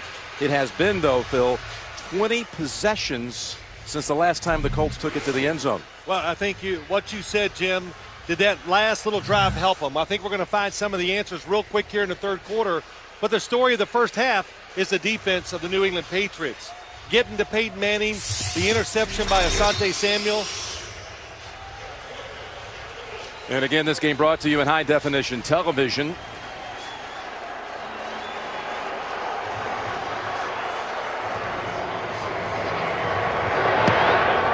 Kostowski again with a good kick, 2 yards deep. Wilkins hammered by Larry Izzo at the 24. Solomon Wilcots. Jim and Phil, as you probably could guess, the information was flowing fast and furious in my conversation with Bill Belichick at halftime. He was mostly impressed with the execution of his football team on both sides of the ball, mainly that of his secondary. He said, but hey, these guys can erase a 15-point deficit in a hurry, so we have to stay on it here in the second half. He's looking for pressure on Peyton Manning and turnovers in the secondary. Well, that secondary has come up big in this game. And Seymour hobbled by an early ankle sprain in this one. Still out there. Rhodes, the running back. And Colvin was waiting for him. Picks up 2 yards, and Larry Izzo 3 times has made the Pro Bowl as a special teams player because of plays like that. Started with the Miami Dolphins, now with the New England Patriots, and that's your main role, Jim. When it starts to slip, you're in trouble, but it has not slipped with Larry Izzo. Second down, we'll call it 8. Now Manning throwing, and it's over to Harrison. Bumped out by Samuel. We'll see the spot right at the first down mark. First half numbers, the 85 yards on the ground for the Patriots. 2 non-offensive touchdowns. A fumble recovery does not count as an offensive touchdown. And then you've got the interception return by Samuel. And the crowd, you hear them in an uproar because they didn't like the spot. And Manning hated it also. Guys are not asking for the measurement. They know it's got to be on the other side of the yard marker. Try to get it with Rhodes. He does. So a must. Picks up 4. About Eric Alexander tonight, the linebacker who's seeing the bulk of the work at the position that Tully Banta-Cain has been starring at him late going in the season. Jim, they're moving him all around. Alexander now on the inside. We got Roosevelt Colvin and Mike Vrabel to the outside. So what it does, puts a little more speed in the defense of the New England Patriots. One thing they probably were worried about. And they stretch it out with Rhodes. Rhodes makes the move to pick up about 10. Reggie Wayne, Tarek Glenn helping free him. One thing you've noticed, or I've noticed all year long about the Indianapolis Colts, they're much more patient with their offense. They're willing to stay with the run longer, and they're not always trying to push it down the field and make those plays. And this year they probably ran it even more, trying to protect their defense and getting back in rhythm with these runs. Yep, that last run good enough for a first down. And that throw by Peyton Manning to the sideline. So a good start. Again, it's Rhodes, who had a very big second half last week at Baltimore, gained 52 yards.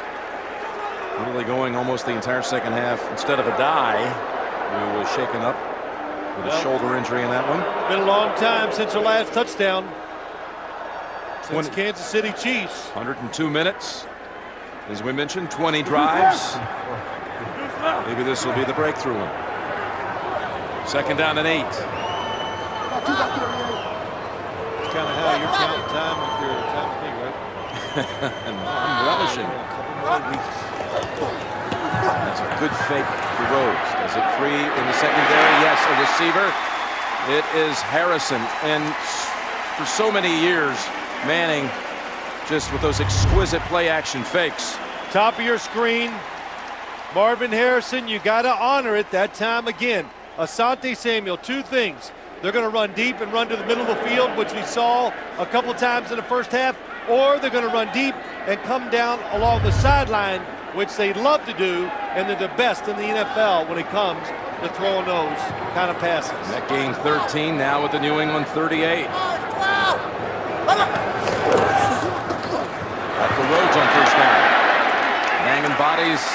And the ball that is scored out at the end, they rule him down after a 5-yard pickup. I think back to Tony Dungy in our meeting with him on Friday, and one of the keys, he said, was to weather the first quarter, and to be able to adapt to whatever Bill Belichick's game plan was. He knew they would come in with some wrinkle they didn't plan for.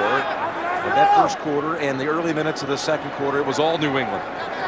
Well, they definitely showed them on both sides, but two good drives in a row. Down, 5 to go. Wayne trying to pluck it out of the air, and it's batted down by Hobbs.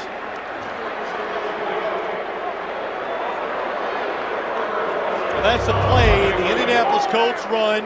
It's their #1 play where they send the inside receiver. That time it's Dallas Clark down the field and the outside receiver underneath. The Patriots know it. That time they were aggressive with it, but you got to be careful because they'll fake it and go long and try to score a touchdown. Heady play by Hobbs as Wayne did not pull it into his body soon enough, and it goes incomplete. And it's a 3rd and 5. The die back in the game. And Manning with time. A good catch. Reggie Wayne with a first down near the 20. Bruschi defending. They had the perfect defense on to stop it.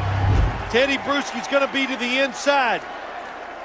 There it comes, and the defensive back was following him, but Reggie Wayne so quick at going in, stopping and coming back out. Even though there were 2 defenders there, he's still wide open. So yet another first down for Indianapolis. Call it from the 21.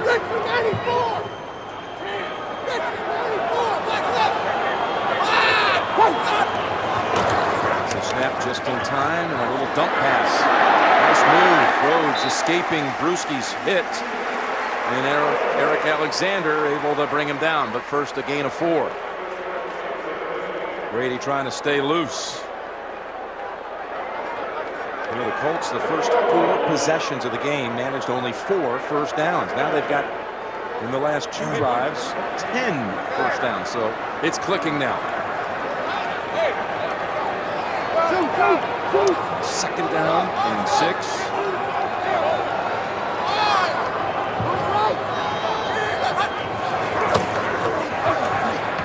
Rifles it to Moorhead.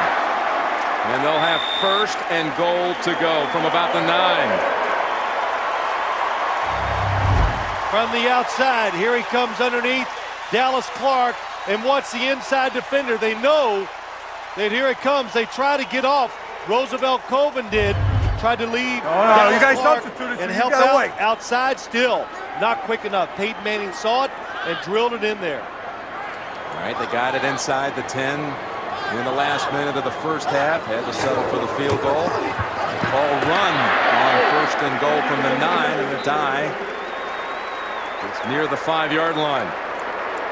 Well, when you look at this Patriots defense, Jim, they were 6th overall. That means total yards. But I said it earlier, 2nd in the NFL in points allowed, because they do play a lot of this. They bend, but they excel when you get inside the 10-yard line. On 2nd and goal, another run. It's a dive straight ahead, driving, and then pushed back by Sanders. Spinning back after a dive, got within the 1. I would think just inside the 1. Look at Jeff Saturday on Wilfork. Good block inside. Whoa, what a hit by Sanders. Keeps him out. Good job by Peyton Manning. Quick snap count. 3rd and goal from a yard out. Manning diving for it, and the football, is it across? We're done. They're still looking in. Touchdown.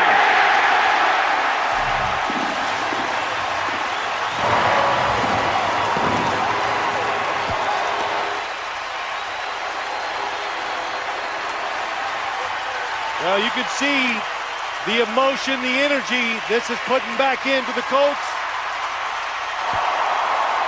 That's a lot of plays for this New England defense, too. Right over Saturday, right over Lilja.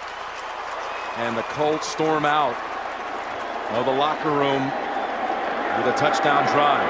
Not easy to run a quarterback sneak against those two guys inside. Look at the Patriots line up flooding that one side. Point is good. And it's a one-possession game. Just what Tony Dungy said going into the locker room was his hope for the first drive of that 3rd quarter. They did. You know, Peyton Manning did not have a rush touchdown in 2003, 4, or 5, but that's now 5 on this season. And we'll be seeing Brady and the Patriots, and they have been inactive for a long time. That long drive at the end of the first half by the Colts that led to a field goal. Just one kneel down. That's all they've had. And it's Maroney. And a huge stick by Darrell Reed.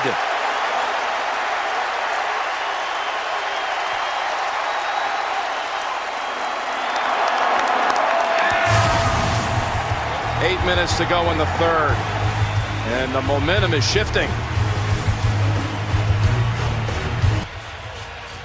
While these teams duke it out, the early shows Dave Price is making plans to host a live fan rally in Boston or Indianapolis 1 week from tomorrow, and then in Chicago the day after. Don't miss the excitement live on the early show next Monday and Tuesday here on CBS as we lead up to Super Bowl 41. 29 of the last 30 plays, only a kneel down play to close out the first half. It's how long it's been since the Brady offense has tried to execute. And this place is charged, needless to say, as Brady just lofts it out of bounds.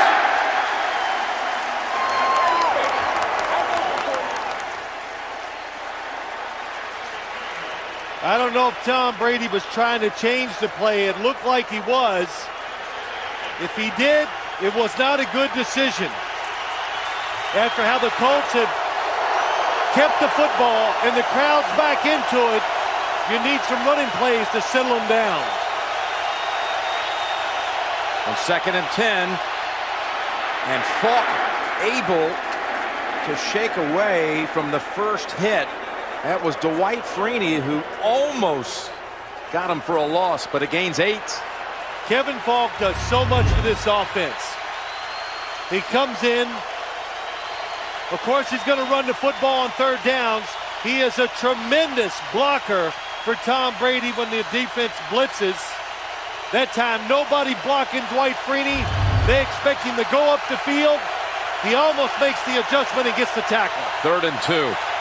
The stop here in this place will explode again. Brady with pressure, able to spin away and get the completion to Evans. And because of the second effort, he is stopped short of the first He's bounced back away from near the first down yardage. Bethea with the last hit, and they will have to punt. The style of defense that they play, they watch the quarterback. So they're looking at Tom Brady, and when they see the football thrown, look how they react. Even when you break a tackle, there's always somebody else ready to bring you down. Sauerbrunn standing at the 10. Colts trying to set up a return. Wilkins from the 16. And finally decked by Dave Thomas, the rookie backup tight end. 58-yard thunderfoot by Sauerbrunn. But back after the defense makes the stop. Manning in the offense. Colts spread it out. Maybe they think they got the pass rush tired. I think we could be more aggressive. Fake handoff to Rhodes, and they go to Clark. Clark open in the middle, and he's all the way out to the 50. Picks up 25. Here's what they do. Dallas Clark's going to come down the middle. What's the defensive player? It's as they see fake, it makes them pull up and stop and look at the lane it creates down the field for Dallas Clark. One of their favorite plays. Fake the draw, throw it over the middle. Roosevelt Colvin was shaken up on that last play. He's on the sideline. It's Rhodes springing free and able to keep his balance to the 31-yard line. They are just ripping off big yards now. That goes for 19. Jim, they got this defense reeling. It's big and they can't tire out. And you said it during the break, just like last week. Rhodes comes in and he just seems more determined, more powerful, and he's making big plays. Already with 43 yards on only 8 carries. Most of that coming in this third quarter. They have the Patriots on their heels. Trying to get it all back in a hurry. Manning open and dropped by the sure-handed Hall of Famer Marvin Harrison. Marvin Harrison's going to walk off the field. We showed you their favorite play. They run it all the time. Marvin Harrison coming underneath a receiver going down the field, and I don't know if he jammed a finger or something in the eyes. Last second subbing by the Patriots, who have Rashad Baker lined up at safety with Artrell Hawkins out.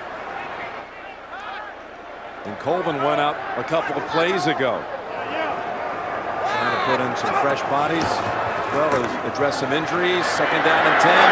And Rhodes will set up third and about 6. And Solomon Wilcots, what do you have? Oh, Jim, right now the Patriots are having to substitute in a feverish kind of tempo right now. They really do have guys who are starting to wear down. We told you they have many players battling the flu all week long. Roosevelt Colvin just came off. He's battling cramps. And Artrell Hawkins, he's battling fatigue right now. You saw 32. Thank you, Solomon. 32 Baker, seldom used, but he's out there in the secondary for New England. And Manning with the flag drawn. Seymour pointing across the way. Colts right back at him. I'll tell you, if it's against the Patriots, I'm not sure it'd be enough for the first. It'd be very close, but still it'd be just third and half a yard maybe at the most.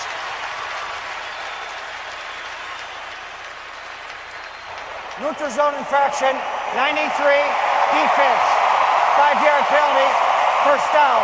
Well, let's see. Richard Seymour,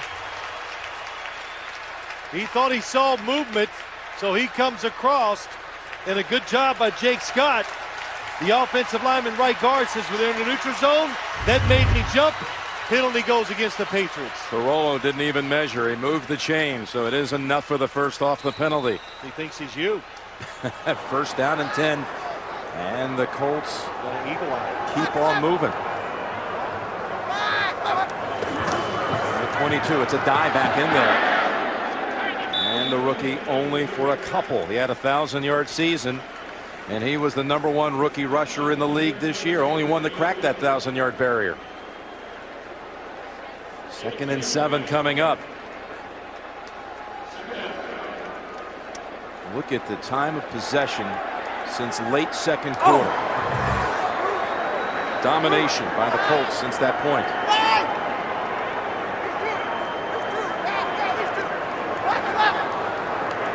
And they would love to keep it going and finish off these 19 yards. Manning to Wayne, and the defender had his back turned. That will be pass interference on Ellis Hobbs.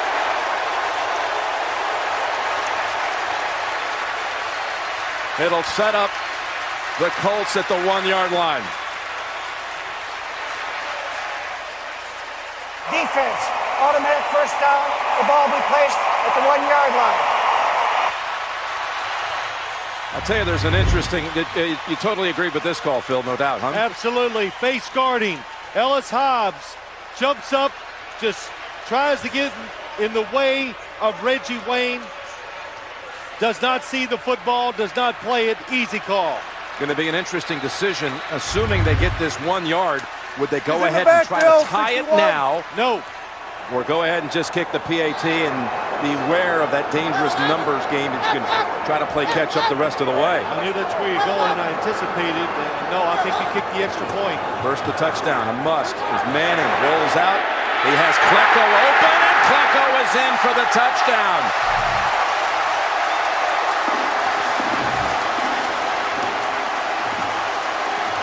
Dan Klecko, a former Patriot,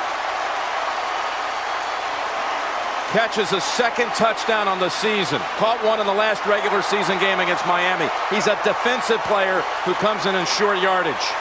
Peyton Manning just told Bill Carollo where he wants the football.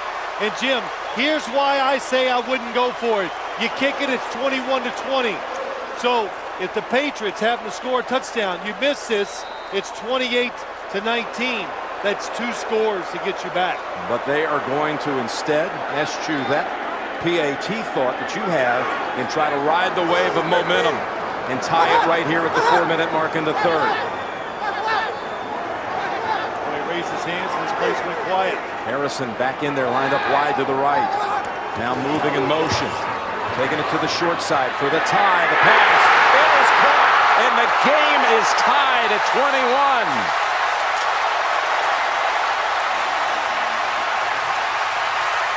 An incredible comeback. The Manning family, Eli Manning in that suite up there with Archie Manning celebrating. They've come back from 18 down in 11 minutes on the game clock to tie the AFC title game. Again, only 11 minutes to come back from 18 down. Jim Nantz and Phil Simms here. Solomon Wilcox, Steve Tasker down to the sidelines. What a catch by Harrison on the 2-point conversion. And Klecko over to give him a nod. He caught the touchdown. As Vinatieri puts the leg into it. Hobbs from a yard out, yard deep. And Hobbs, with that Vinatieri, gets by him. And he's racing down the sidelines. Giordano finally bounces him out. You talk about shifting the momentum right back. That's exactly what they've done with Ellis Hobbs. I was going to say there is going to be a lot of pressure on this New England offense, but most of it was just lifted. And it's a nice job up the middle, and then this little move, reversing field just enough to get a couple of the Colts defenders out of their lane, and good hustle by Giordano to stop the touchdown. They mark him out at the 21. It's an 80-yard return.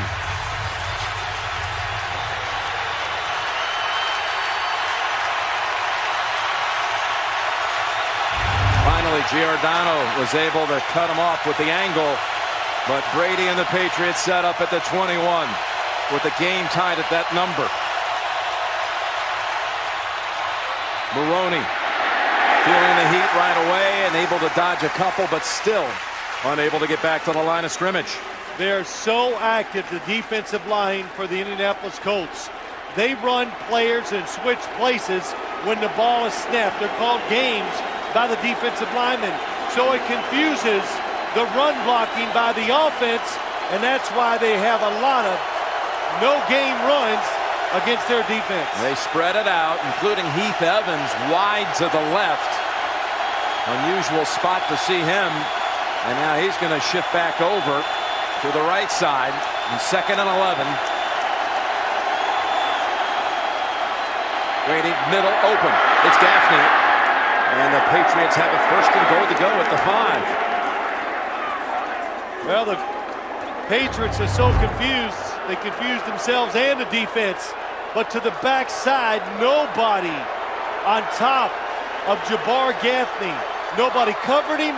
Nobody in his way. Tom Brady sees it and throws a strike. Yeah, strike with a lot of zip.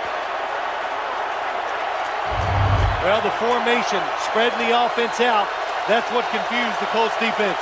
Corey Dillon back in. 1st and goal. Dillon, not this time. That play worked in the first half for a touchdown from 7 yards out. This one shut down for a loss of 1. Sometimes when you watch this defense, it isn't hard to believe what you said. They gave up over 100 yards against everybody this season.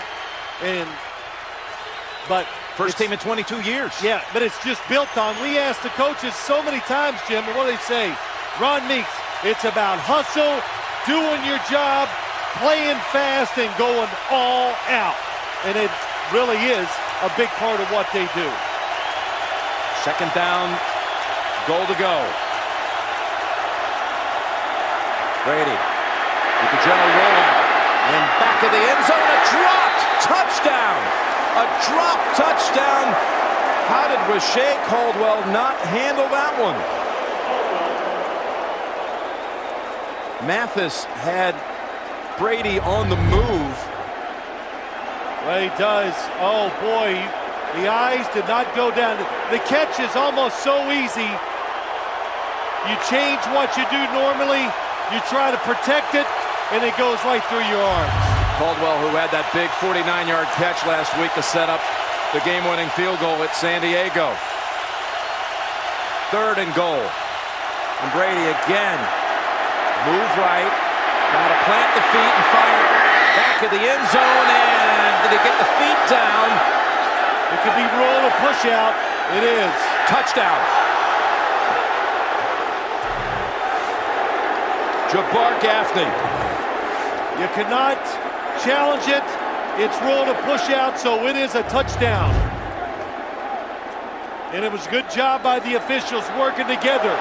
When he come down inbounds, 1 foot, it looks like the second one would have. Let me ask you this. Was he out of bounds before he launched into the air? That you can challenge. He may have had his heels out of play, out of the end zone.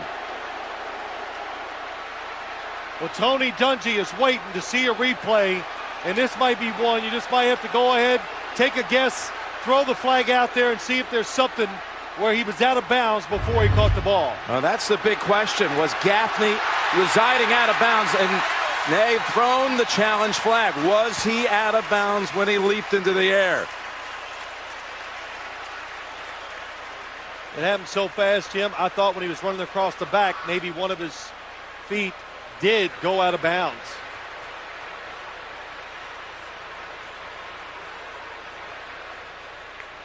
Or was the football bobbled? Indianapolis is challenging the ruling on the field that it was a catch and a force out. We'll review the play to see if the receiver maintained possession of the ball out of bounds. At the same time, can they review the whole thing about whether or not he launched from out of bounds? Yes, they can. Everything is in play there, Jim. Since he is taken to the ground. When you're taken to the ground as a receiver, you must have control of the football all the way through. As he goes to the ground, couldn't see anything there. You know, Bill Carolla headed Come on, Eagle. under the hood. Does he step out Here's before? the big question. Watch the back heels. Oh, boy, that is close. You were down there inspecting that before the game. You really were. We did with Steve Tasker, talking about how it can come down to just a thread, if you will. But you don't have the perfect down-the-line angle right there, but you would think That's pretty close to the heels right there. Well, maybe he had him elevated. He did. Now there's the view of the ball, and he looked like he held on to it. He secures it. Yep. Remember, when contact takes you to the ground, you must hold the football all the way through the process and basically just get up with it. Boy, looking at that one right there, I say touchdown. Let's wait. There's a football move. He has his arm under it, his hand.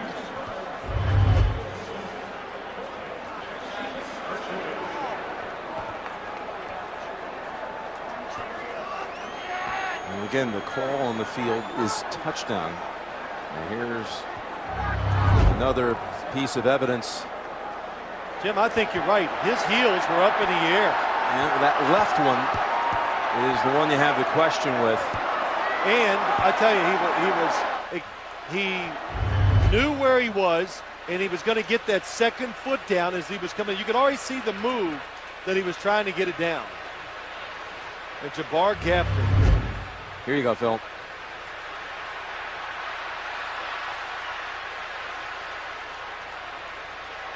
Your question, though, about holding on to it all the way to the ground and maintaining it, I think that's been cleared up. After reviewing the play, it's been determined the receiver caught and remained with possession throughout the down. Therefore, touchdown. Indianapolis is charged with the timeout. Touchdown, Jabbar Gaffney. All set up by a monster kick return by Ellis Hobbs. Gaffney, who had no catches before this drive, snaring 2 on the series, including the touch. It was a good job. You could even see Jabbar Gaffney looking down to see where his feet were and where he had to get his second foot. Tony Dungy was still arguing that call even after it was validated, and that's twice now in that end zone. He has not liked the result. Yeah, the crowd's going crazy. You hear the noise. They're watching the big board, and they think that Jabbar Gaffney's heels are on the out-of-bounds line, but we showed it. It looks like his heels were up in the air. And Dungy was pointing at the white out-of-bounds paint as Gostowski makes it a 7-point lead. And the Colts offense stay red hot and match it. 28-21, New England. In less than 7 minutes, we've had 22 points scored here. And New England regains the lead after relinquishing what at one time was a 23-21 to 3 advantage. Now up 7. Ball fielded beautifully, but fumbled, and the ball back in the field of play. That was Charlie Johnson. Snagged it with one hand. It looked like Klecko fell on it.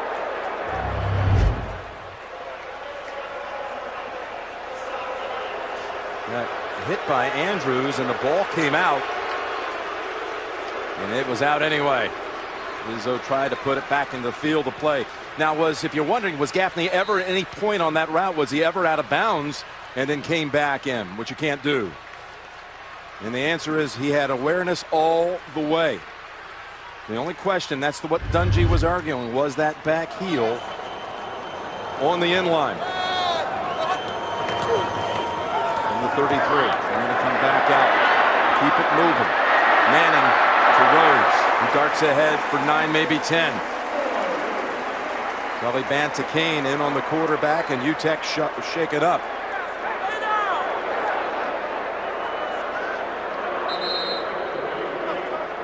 So we'll have an injury timeout as UTEC needs an assist.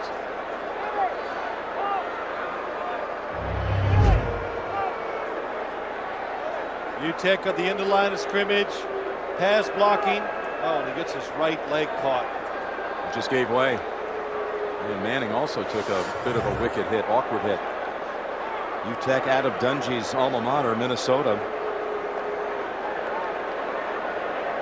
And had a sports hernia his senior year in college, didn't play, so alas, he went undrafted. Dungy remembered him from the alma mater up there, having seen some of the highlights, and always felt he would be good for this offense, and he caught 37 passes this season.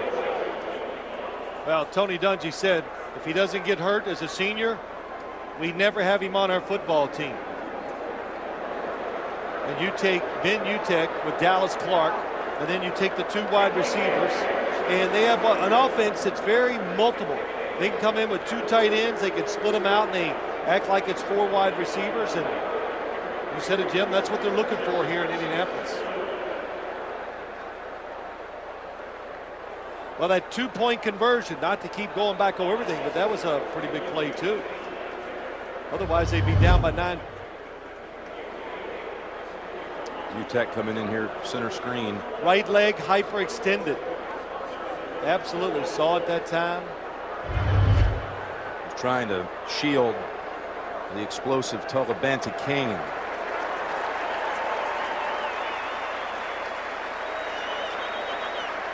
And he'll limp off with help and be replaced in the lineup by Brian Fletcher.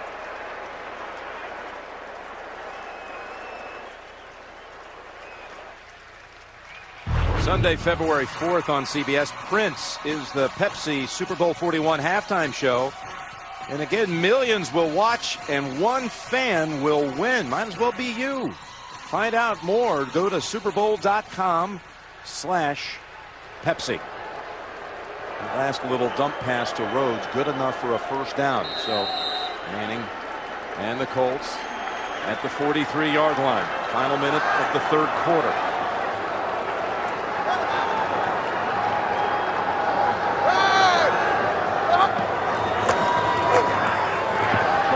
And again, underneath they go with Rhodes, who dives for yet another first down and already back into New England territory. 13 yards.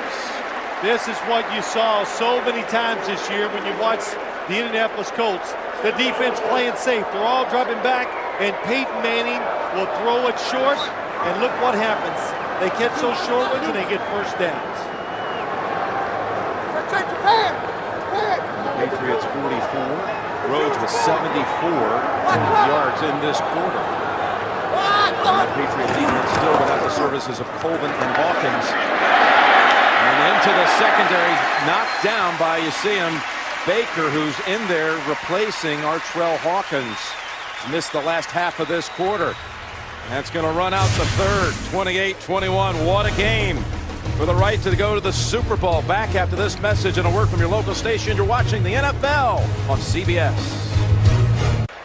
The 4th quarter coming up. And the winner to take on Chicago Super Bowl 41 in South Florida. Jim Nantz and Phil Simms here at the RCA Dome in Indianapolis. 2nd down and 1 for Manning and the Colts. Driving yet again. They pick up the first after a horrendous start here through the first quarter and a half. They corrected things, and they haven't slowed down. That was a very busy quarter, the 3rd. It was total points.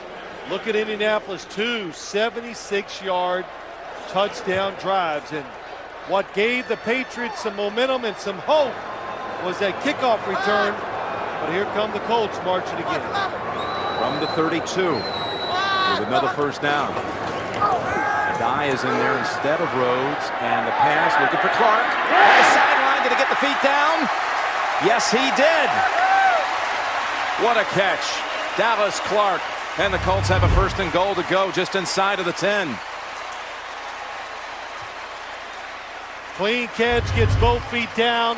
Dallas Clark against Talibante King. That's a big-time advantage for Indianapolis' offense. Goes for 23. Back to Rhodes. Sees a little crease and takes it to the 5. Gain of 4.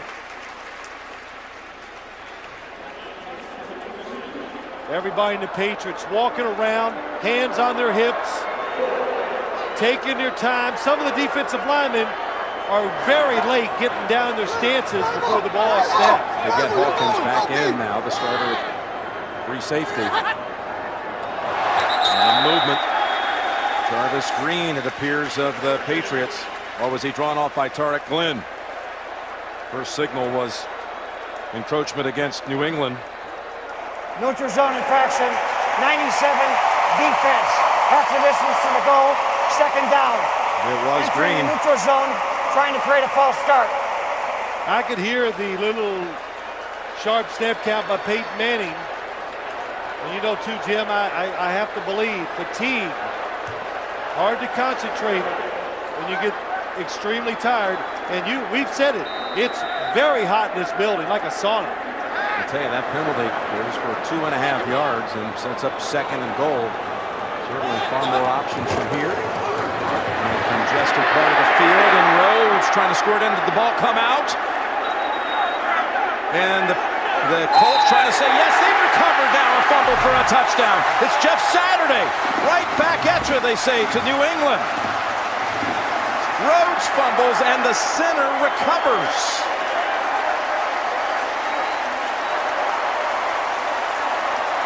How many times have you seen offensive linemen score twice in the same game? Not the same one, but one on each side. Rhodes, the ball clearly coming out. That's not something that New England would win in a reversal if they tried to challenge. And right on the goal line, Saturday has the recovery and the touch. Jeff Saturday actually getting his hands on it and picking it up. Big guys fall on it. The tie, Vinatieri, 28-all.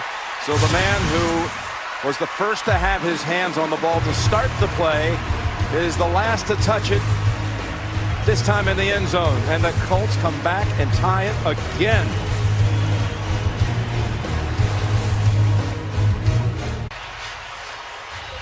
Saturday coming up big on a Sunday, and the Pro Bowl center becomes the 2nd lineman to score in this game. Actually 3, as Dan Klecko, a defensive lineman, caught a touchdown. There's Mankins, who started this bizarre odyssey with the game's first touchdown on a recovery of a Maroney fumble. Big kick. What will Hobbs do this time? Able to get by some initial contact, and again it's Giordano, who had bumped him out on the 80-yarder, closes the deal at the 27. All right, Solomon Wilcots from the sidelines. Jim and Phil, you guys mentioned how hot it is inside the RCA Dome. After that last touchdown drive by the Colts, there were several defenders for the Patriots who came off and were cramping up. Vince Wilfork, he has a lower calf muscle. It's a cramp there. And then the hamstrings are cramping up on both Roosevelt Coleman and the other linebacker, Eric Alexander. So these guys are really starting to struggle in terms of fatigue. All right, thank you, Solomon. Belichick told us that the San Diego game took a real toll on all of us. That's what he said. Red-eyeing it back Sunday, a couple bouts with the flu. They weren't themselves until at least Thursday, as Watson gets cut under by Brackett, but it picks up a gain of about 5. And 2 weeks from now, Miami will be the site of football's ultimate battle, the Super Bowl. But tomorrow, on Monday's #1 show, it's the scene of CSI Miami's most explosive episode of the year. All new CSI Miami tomorrow on America's most watched network. New England needs first downs to give their defense a chance to recover on the sideline. 2nd and 5. And a draw, Maroney, and he is knocked back for another loss. He has had a number of times today where he's been greeted early, this time by Dwight Freeney. 6 weeks ago, if you ran a draw against Indianapolis Colts, it was like guaranteed to get 10 yards. Today, it's worked a couple times for the Patriots, but Dwight Freeney, the defensive line, now reacting very well to those draw plays. Can you imagine if they stop him here, force the 3 and out, and that defense, as fatigued as it is, battling cramps, would have to come right back out in a stretch where they can't stop him, it seems. Maroney with blockers in front, and they close in and keep him short of the first. Colts will get the football back. This is one of the things that Ron Meeks, their coordinator, talked about, is how all the stuff that was thrown underneath, they were playing faster against Baltimore and able to stop them short of getting the first on plays like this. Jim, we talked about it. That's what they're built to do. You catch it, we tackle you before you get the first down. The Patriots knew it. That's why we said it was so big. Oh, so big of a factor in the outcome of this game. Big moment here. Bob Sanders who again was good for only 4 games this year because of a knee injury. And the real reason why this team, if you ask anyone around here, has been playing faster, feeding off his energy. He is down and clutching that left knee. And quickly to his feet, though. It was a fake screen left, and then they come back to the right, and Bob Sanders all the way across the field. Boy, he flies around. Absolutely flies around. Demond Sanders is really his name. He said everybody butchered it when he was a kid. So he said to his mom, I'd like something easier. She said, how do you like the name Bob? He says, we'll go with it. It's nowhere on his birth certificate. Bob or Robert, you won't find it. It's Demond, but you know him as Bob. And they know him as a difference maker around here. Sauerbrun's last punt was a big one, 58 yards, and another beauty. Wilkins, he'll make the catch at the 6. And able to take it to the 21 and hold on to it with his helmet flying. Gary Brackett fired up as the defense responds, and the Manning side is coming back out. Well, they've been chasing. They've been playing catch up since the first quarter. They pulled even twice, and you see their last 4 possessions. The yardage, Phil, ends up to 299 yards over the last 4 drives. Because I told you how far.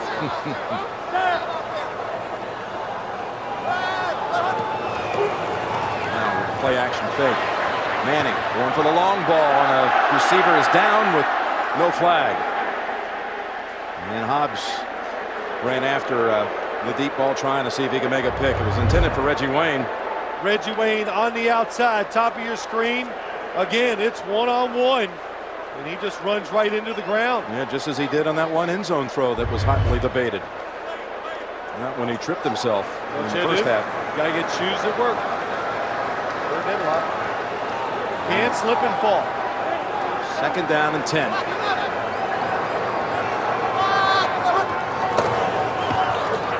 And Manning falls. Unbelievable. Well, I mean, you would think that Wayne and Manning would know the shoes to wear here at home. So many times. This might have been a die, though. Yeah, they did. They stubbed toes. Joseph Adai and Peyton Manning hit toes. But we saw Mike Vrabel fall down with nobody around him, and boy, that is hard, and that can hurt. 3rd down. A long 15 to go. Up in the air, and Wayne could have come down with that. He had boxed out Chad Scott. And just when the Colts got what they wanted, the chance to finally have possession to try to drive down and take control of the game, the drive ends with a thud. Not only that, it's a blitz.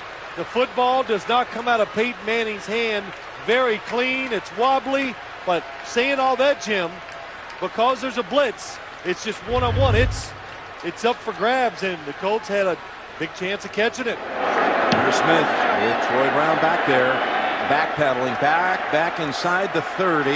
There is a flag down at the line of scrimmage, and Brown is down at the 42. Keith O'Neill on the coverage after a 58-yard punt, 14-yard run back.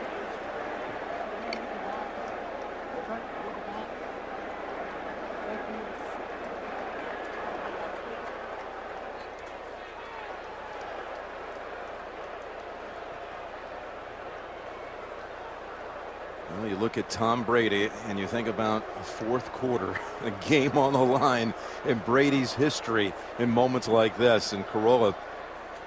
A long discussion about that flag. There are 2 fouls on the play, both on the offense. Illegal shift, 26, that penalty is declined. Number 36, personal foul, face mask, while the kick was in the air.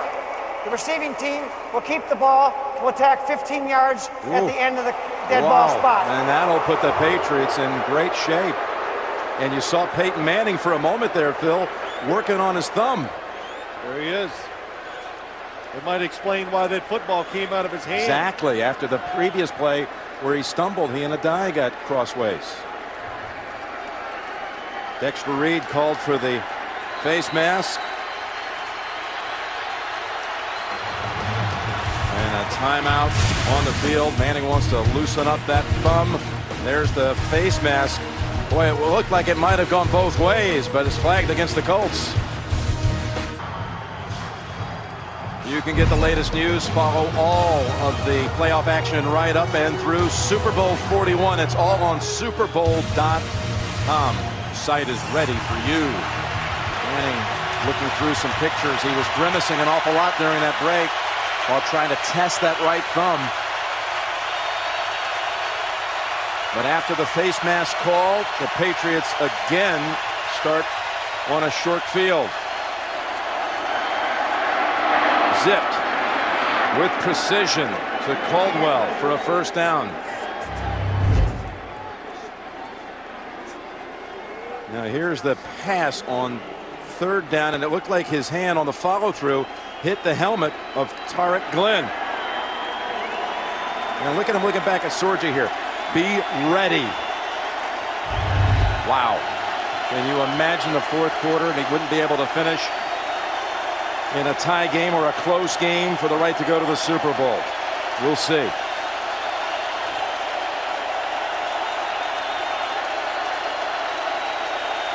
That pass to Caldwell, good for 17. And now Brady again with extra heat on that one finds Gaffney down to the 14. 2 plays in a row, Jim.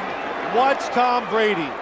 He knows the defense is watching him. He's going to make a quick look to the left, a little fake, just to open up the hole, just a little bit. And you said it, he lasers it in there. And the Colts know that he likes to look off, especially against them, because they read the quarterback so much. But it's hard not to react. And if you react just a little bit, that opens up the hole, and he makes a good throw. 2 plays and into the red zone with 9 minutes to go.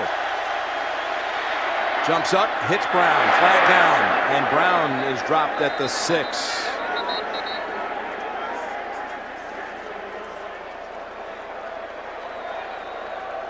When you talk about big plays and special teams in this one, Phil, let's check the flag with Bill Carolla. Able to go shift. Number 10, offense. Coming out of the huddle, never setting. 5-yard penalty, first down. And that's on Gaffney, but they had the special teams play on the 80-yard run back just after the game had been tied at 21 that led to the touchdown pass to Gaffney. And then on the punt, the face mask call here by Dexter Reed, setting up Brady and company again.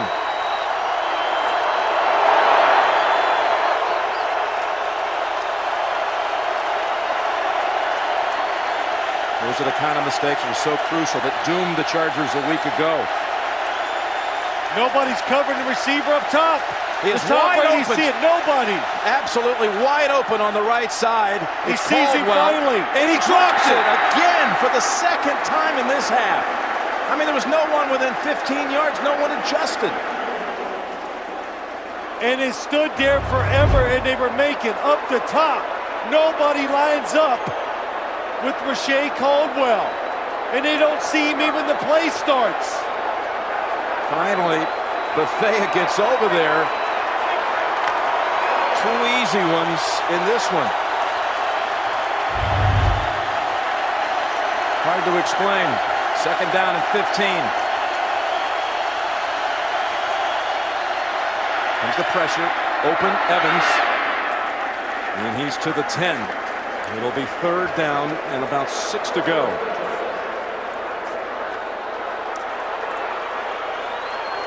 Caldwell. I mean, this is a guy that led them in receiving this year with 61 catches. And look at all the Patriots trying to signal over here. They had snapped that a little earlier. They would even had a wider gap over there. And look at Rashae Caldwell. Can't believe it. Second time today he dropped a wide open pass. Crucial. 3rd and 7. They're bringing heat. Ball lobbed into the end zone, and it was intended for Caldwell. No flag. Kelvin Hayden, in his second year out of Illinois, makes the defensive play. Jim, here comes the blitz. the Patriots. A little contact there. Yeah, a lot of hand fighting, but did it have something to do with catching the ball? And they determined, no, it does not. So he gets away with it, Kelvin Hayden. Brings out Gostowski, the rookie from Memphis. 6 for 6 in the playoffs. This from 28 yards. The Vinatieri takeover. Drives it through with a 31-28 lead midway fourth. We'll be back to see what Manning's hand, how good it is. We are back, and Gostowski, who hit the game winner last week, has given the Patriots the lead. There he is. And Manning, during that timeout, again, took a couple of practice snaps with Saturday. Still concerned, you could see, all over about that hand, that thumb. Wilkins jogs up to the 10. And takes a big hit from Baker, the former Minnesota Viking defensive back.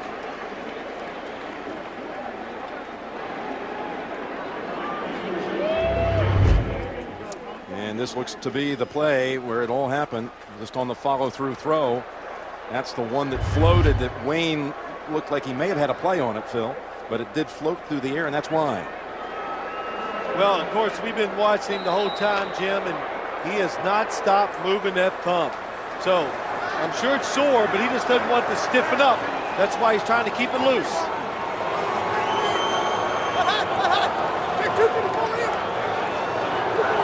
Looked like he was coaching, backs off, and then gets back in there. Fake, and the throw up the field. Clark wide open at the 50. He's at the 40. Cuts back to the left to the 30, and the Colts are all the way down to the New England 25. 52 yards. Good movement in the pocket by Peyton Manning. Ty Warren gets free immediately, and the defense, they get caught looking in the backfield. And the rest of the offensive unit sprints all the way down the field to try to hurry up, catch the Patriots before they can substitute in mass. Hawkins was looking at Peyton Manning. And Rhodes trying to take advantage of that tired defense. Up ahead for 5 behind Ryan Lilja. When everybody plays this Colts offense, when you play the receiver that's in the slot away from the tackle, like Dallas Clark did the last time, you always assume it's a pass. Play pass until you know it's a run. Then you turn around and try to make a tackle. 2nd down and 5.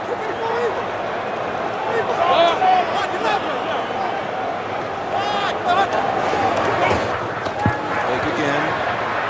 Manning firing sideline. Wayne coming back for it, and that was well defended by Ellis Hobbs. Well, good job. Bill Belichick told Solomon Wilcots at halftime he was happy with his corners, how they played. Didn't see any concern with that throw, did you, in terms of what kind of velocity he had? In the last couple throws, but overall, these defensive backs on the outside, a lot of pressure on them. They still did a pretty good job. Time to try to run for it. They don't go to the air, and Rhodes is stopped after a gain of 2. It'll bring out Vinatieri with a field goal try of about 35 yards to tie it. And you go, well, how can they run it on 3rd and 5 when you have Peyton Manning as your quarterback? Well, because they thought it was going to work. You're trying to catch the defense off guard. And when it works, it looks great. And when it doesn't, well, you get second guessed. Again, never missed. Not only as a Colt, but even when he came here as a Patriot. This is a 36-yarder to tie the game with 5.5 minutes remaining. Snap a little shaky, but the kick is good. That's a couple of times in this game. Hunter Smith has done a terrific job of getting it in place so Vinatieri can motor on through. We saw it last week. We've seen it a couple times today, Jim. Good job by Hunter Smith and Adam Vinatieri. Well, there's nothing he can do about it, so he just smooths his way right through another kick. 3 for 3 today. Perfect in the playoffs. Low and inside. So we've had the game tied at 3 different points in this second half at 21, 28, and now 31. Vinatieri with this career absolute clutch kicker all the way. 20 game-winning kicks, 19 with New England, 1 here with the Colts. That was 8 for 8 coming into this game. Now he's 11 of 11. Won a couple of Super Bowls. Belichick will tell you the greatest he ever saw, though, was the one in the snow against the Raiders in that divisional playoff game. In the old Jack Rabbit by way of Yankton, South Dakota. Well, Adam Vinatieri, high school quarterback, outside linebacker. Of course, he was a good soccer player. Pole vaulter and track. And he says, what stopped my athletic career? I quit growing. So when I quit growing, he says, well, kicking's where I got to make it. Good athlete, shows it how he kicks the football. And this kick to the 5 in Hobbs. They've been making special teams plays, and he breaks another one. Hobbs dragged down at the 46. Every time there's a special teams play, the Patriots are performing. 41-yard run back. Finally, Rob Morris brought him down. But the lineman in this game, off a Maroney fumble. Logan Mankins opened the game scoring. And then Klecko, the defensive player, the defensive lineman, catches one. And then the recovery for the Colts by Saturday. But the Colts keep allowing New England to start out these drives in excellent position. Teams get tired. It shows up in special teams, Jim. That's what we're seeing on these kickoffs. This is what Brady lives for. 5:20 to go in the game. Tied, lobs it. Graham has it. Somebody better touch him. And they do at the 30. Very athletic catch by Daniel Graham, and it goes for 25. And they're already in field goal range. Daniel Graham very alert, knows he's not touched, so he keeps on rolling. Gets a couple extra yards. Coming up, we've got the Subway postgame show with the presentation of the Lamar Hunt Trophy to the AFC champions. Jim Plunkett, 2-time Super Bowl winner and Super Bowl 15 MVP, will be presenting the Lamar Hunt Trophy. JB, Dan, and Shannon and Boomer previewing Super Bowl 41. Subway postgame show. The fake, the toss, too tall for Gaffney. And Brady knows he had him. He did have him, Jim. In a big spot like this, the Colts are going to play run. Tom Brady's, they're playing run. He knows it. If they're playing run, I got probably a receiver outside that's open, and he misses him.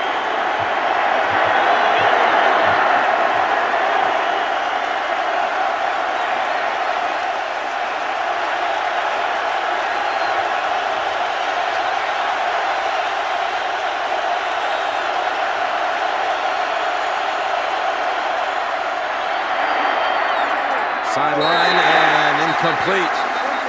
And that's Bethea who helped knock it out of the arms of Graham. And 3rd and 10 coming up. Well, Tom Brady gets rid of this football very quickly when he had a chance maybe to go down the field. But we said it from the beginning. Crowd noise, their pass rush, a quarterback knows. Get the football out of your hands. Manning stays loose.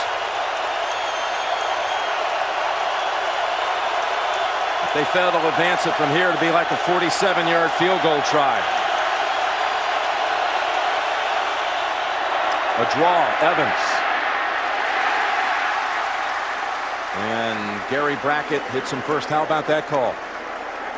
Bill Belichick is thinking about his young kicker. It's worked so far in this game. Very conservative call, but again, the situation not surprising, and the call does not upset me at all. Well, it's been the talk all season long about New England. What would happen when it counted, when you had a rookie and not Vinatieri? Well, this counts. 43 yards. This is that moment. Gostkowski's kick. It's going to be good.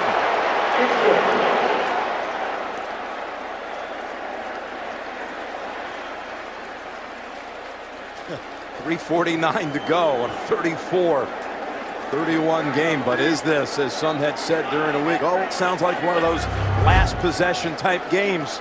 It's certainly the way they're moving the football on both sides. It could be just that.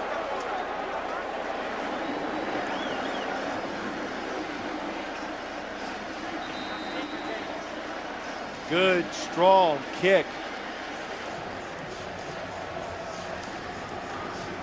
Corey Dillon from the bench.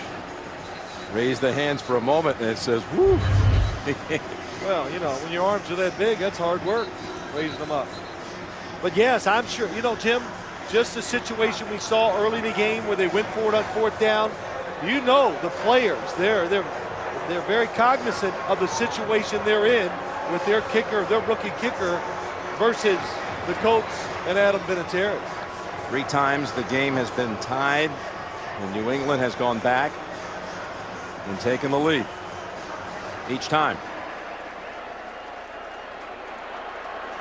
We had referred in the first half when it was looking pretty dire for the Colts, down 21-3, about how these two, the last time they tangled at this dome, it was a 31-10 lead by New England, only to see Manning storm them back 31-all, only to see New England win it in the end 38-34. It's the same type game. This kick flies all the way 9 yards deep, and they'll start at the 20. On a powerful new without a trace, a young artist goes missing with a deadly secret. Anthony LaPaglia. Eric Close without a trace tonight after the game on America's #1 network. They have 2 timeouts. Remember, they lost a timeout on the challenge. Well, with the 2 timeouts, 2-minute warning, if the Colts didn't pick it up on 3rd down here early, then they would punt it and try to stop New England's offense. Manning's going to be asking just one more time. Let's drive it down the field one more time like we did at the end of the first half. Blitz. All the way through the 3rd, and he just gets rid of it at the feet of Clark. It's kind of like last week, Jim, when we saw the San Diego defense. When it comes to crunch time, are you just going to sit back and think that the other team's just not going to get it done? No. You look at Peyton Manning's numbers, he's done a pretty good job holding him to 292. But if you want him to get off the field, you're going to have to take some chances as a defense.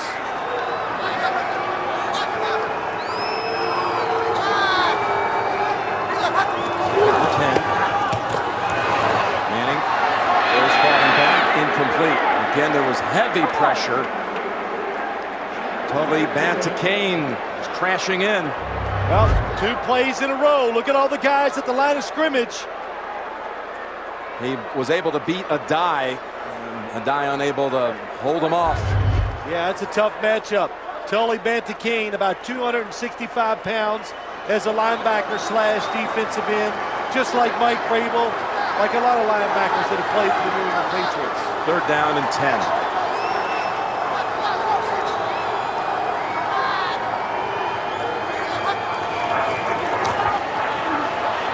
Pressure at his feet. Pass. Broken up by Mickens, who reached in and denied Aaron Moorhead. You said it right. Pressure at his feet. That does not allow Peyton Manning to step into the throw.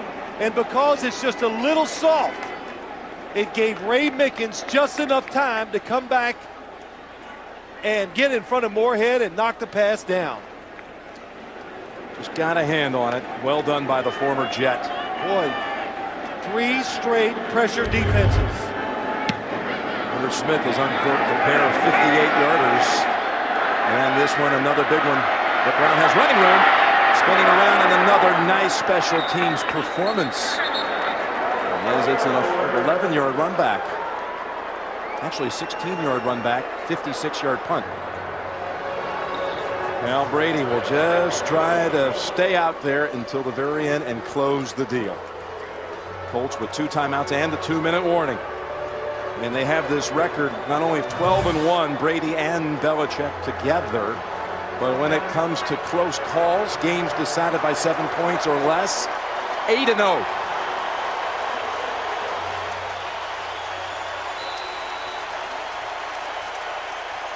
That Colts defense, much maligned during the entire season. They felt picked on, even though the numbers don't lie. They felt their pride had been stepped on. There is a flag. Too many men in the huddle. Patriots had 12 guys in the huddle. Mini break. Too many players in the huddle on the offense. 5-yard penalty. So 15 yards to pick up the first now. Well, here's what happens. It's Evans trying to run off. Let's go. You're right. 4, 8, 12. Here's 1, 5, 9, 10, 11, 12.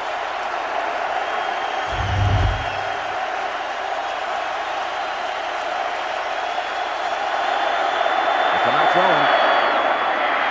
And the catch is made by Caldwell. Spun down after a gain of 7. Marlon Jackson bringing him down.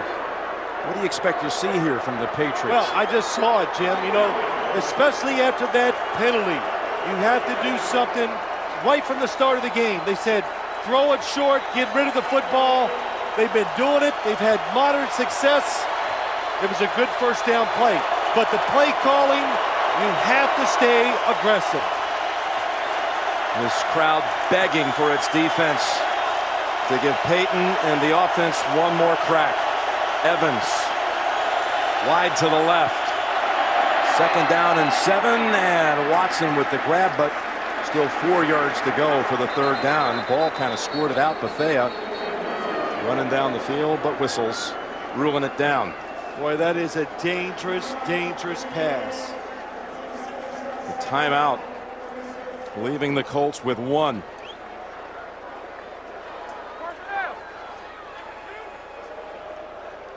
And again, 2 weeks out, Super Bowl 41. The Bears, they're going there after their win today over New Orleans. Our coverage February 4th will begin at 12 noon.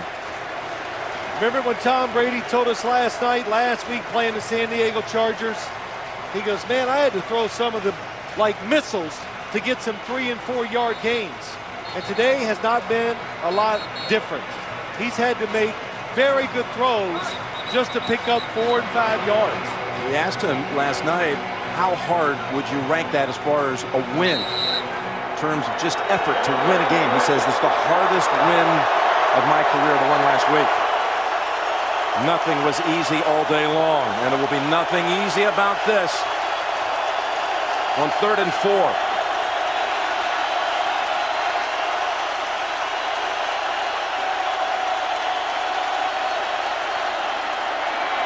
He's got time, and almost picked off by Sanders. Still, the Colts would get the ball back.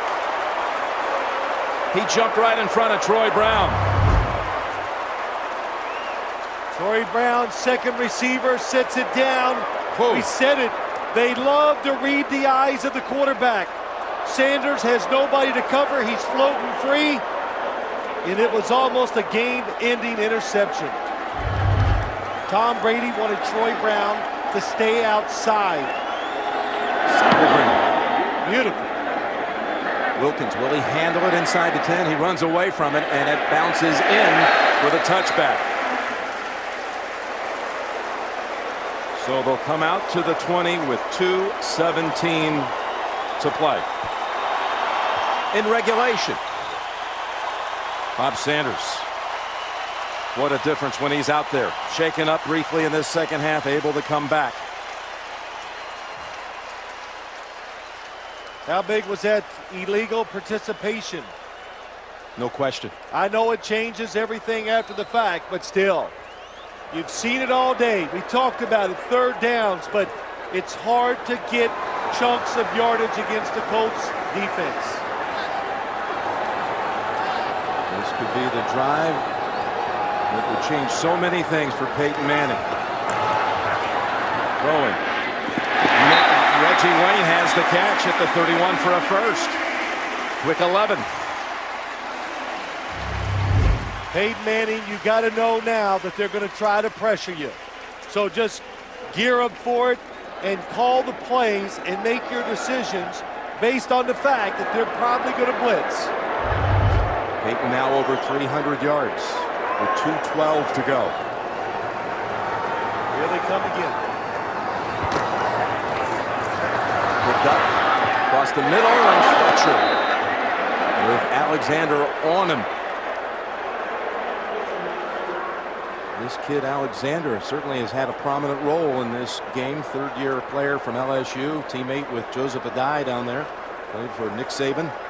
And seeing a lot of action. One of those unexpected little twists in the game plan. Yep. Mike Vrabel kind of hinted at it. And that's why we see Mike Vrabel outside, where he is a much more effective player. The 2nd and 10, 2:08. Backpedaling and launching long. Open is Fletcher. He makes the grab inside the 40. And he ran away from the aforementioned, there he is, Eric Alexander for 32 yards. Peyton Manning backpedals. He gives himself some space, that little bit of extra time, and he knows this time they're going to blitz. I'm going to look down the field. His best matchup, he found it. And they got an extra second to run a play. Here comes the blitz. Pass. Wayne digging in, taking off. And the ball comes out. He grabs it back. My goodness, Samuel says that could have done it. Suspended in air for a moment, and Reggie reels it back in. There is a flag. Roughing the passer, number 95, hitting the quarterback in the helmet. Half the distance to the goal, first down. Wow. The Colts moving right down the field at the 2-minute warning. Here's the penalty. On the outside, Tully Bantakane puts his hand up on the helmet. Wouldn't have mattered. His fumble, they would have still got the football back, but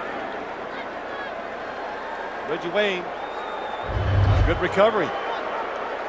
One timeout for the Colts, 1:53 to play. 3 for the New England Patriots. The strength of their defense, what they're built on, is stopping inside the 20 scoring threats. Biggest 11 yards in Manning's career right here.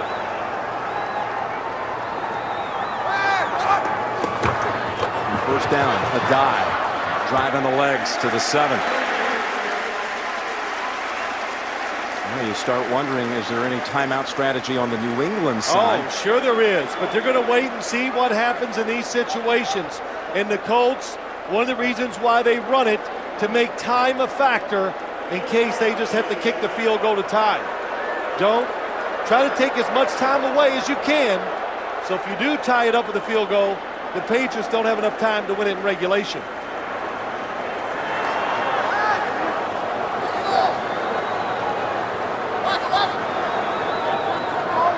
They can get it first at the 1. Another running play. Jumping around a die and driving within 2 yards of the first. Here's where you think the New England Patriots would call a timeout. And they have. You know, I'm so used to looking on the field for the timeout. Now it comes from the coach on the sideline. 3rd and 2 on the way, and again, so too is the Subway postgame show. Presentation of the Lamar Hunt Trophy to the AFC champions. JB, Dan Shannon, and Boomer will preview Super Bowl 41, which we'll have on CBS in 2 weeks. Coming up on the Subway postgame show. What a call this is. Well, you know, Jim, we were at practice on Friday, and they ran many, many plays from this area of the field because they knew it was going to be so important. And almost every time the touchdown or the scoring throw from Peyton Manning came on a receiver, moving towards the middle, and then breaking to the back of the end zone. I saw it at least 6 or 7 times. 3rd and 2 from the 3.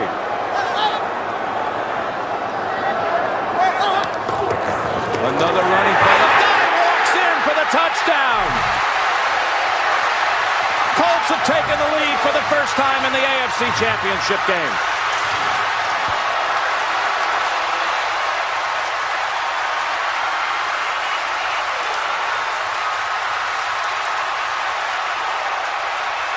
When the Colts came out and they line up with the running back right behind Peyton Manning, you got to be alert that it could be a run.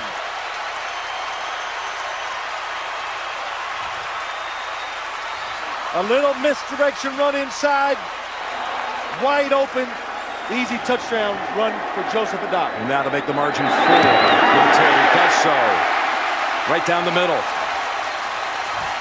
32 second half points by Indianapolis. There was a 29 here at one time who went on to the Hall of Fame, Eric Dickerson. But there's a new 29 here, a rookie. And he has taken the Colts to the lead for the first time in this game. It took him 59 minutes. Well, some of these running plays, the blocking up front. Wondering about the Manning family, Phil. There's Eli right in center screen. Well, Eli pretty calm about it. But, Jim, it goes back to what Mike Vrabel said it about this team.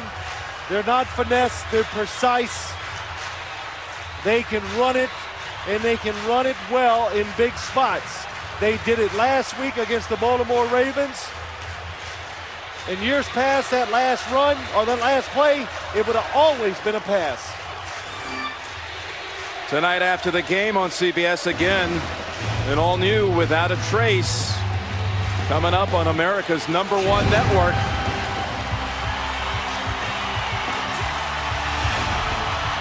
Tom Brady. Little meeting with his receivers, Gaffney and Caldwell. But watch out on the return. Hobbs has been a difference maker in this game a number of times, setting up the Patriots.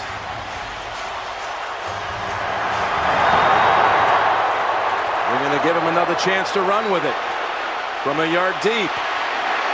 Down on the coverage. Not going to let him go anywhere this time. Group tackle at the 21. The king of the comebacks, Tom Brady, coming out. Is there another one on the way? This time down 4. My goodness, you talk about what would be the ultimate heartbreaker to an opponent. The ultimate drive, this would be that occasion. He's had so many, but this time he's down 4.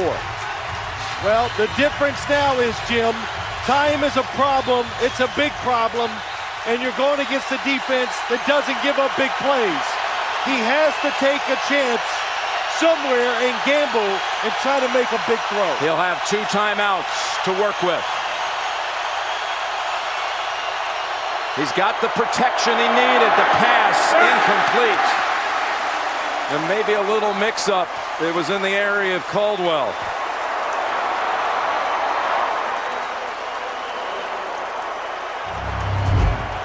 Well, we got 2 receivers, and they're both in the same area, but it's the defense that caused the mix-up.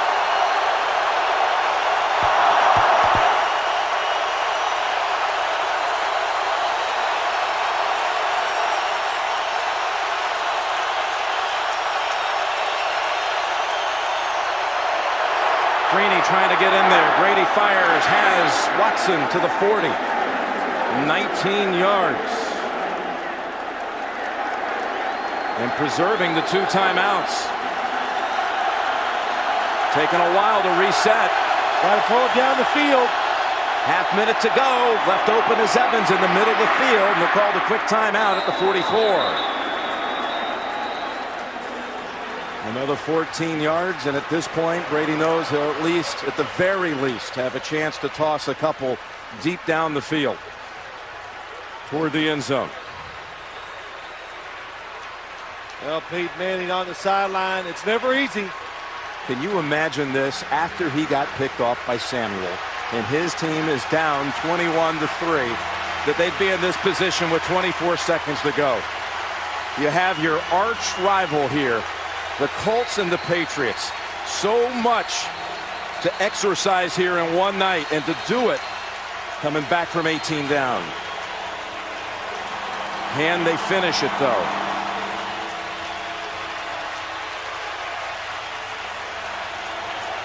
If you get a big game here, Jim, you immediately call timeout so you can get 2 to 3 shots into the end zone. I don't even think Peyton's going to watch.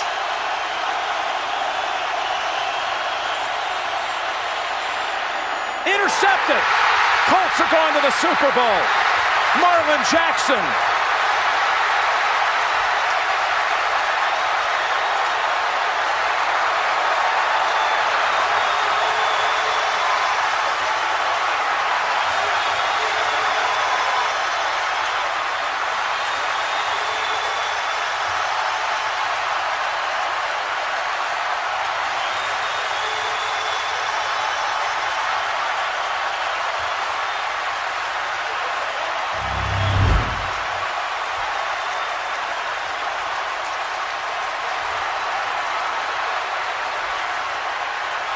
Marlon Jackson roaming free. And he did sneak a peek at the big board. Their first rounder of the year ago, Marlon Jackson stepping in and making the pick and a kneel down.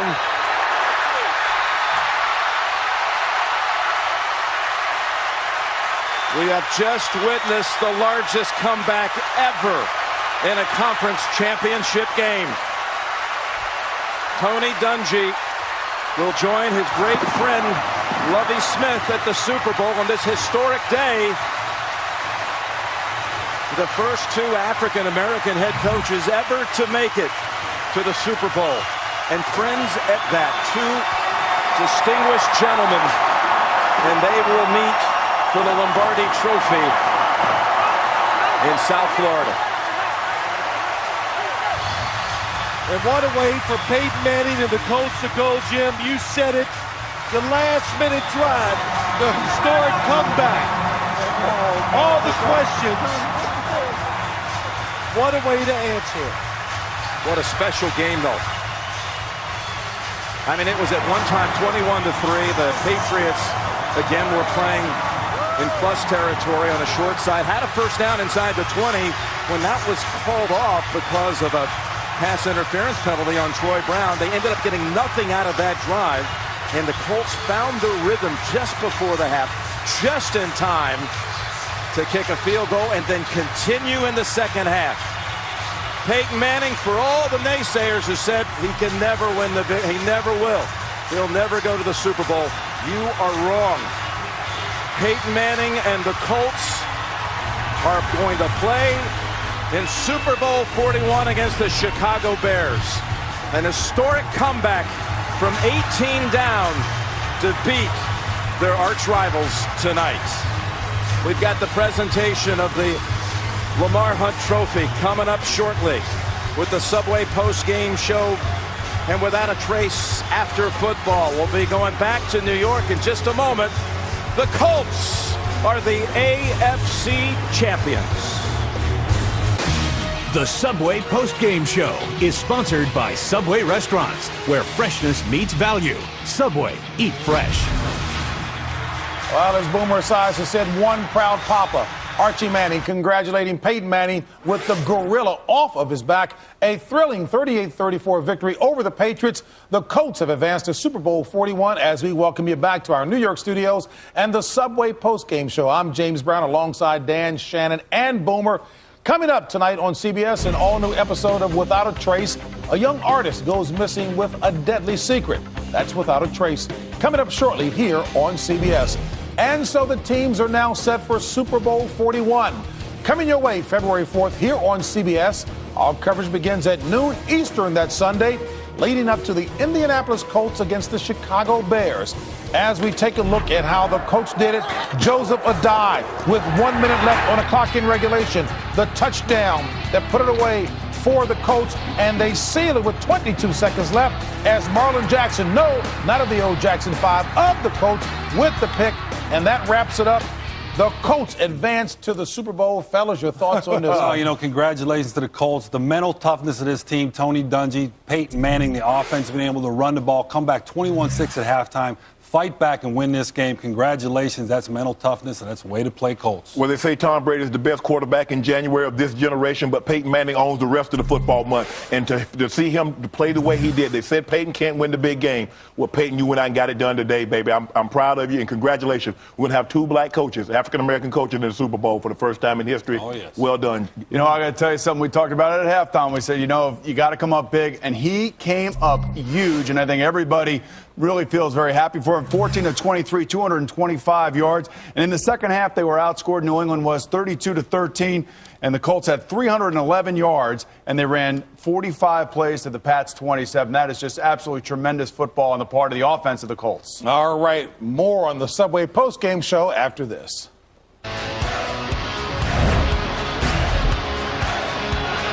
The Subway postgame show is sponsored by Subway Restaurants, where freshness meets value. Subway, eat fresh. And welcome back to Studio 43 and the Subway postgame show. A reminder that's still ahead tonight on CBS, an all-new episode of Without a Trace. And it is now time for the presentation of the Lamar Hunt Trophy to the AFC champion Indianapolis Colts. Let's go back live to Indianapolis, where Jim Nantz is standing by. Jim? All right, James Brown, thank you very much. And hello, Circle City, you're going to the Super Bowl. I am here with 2-time Super Bowl champion, Super Bowl 15 MVP, Jim Plunkett, with the presentation of the Lamar Hunt Trophy. I'm very honored to present this trophy to Mr. Irsay, not only for the victory today, but for the coaching staff you put together, your front office. The players played their heart outs today.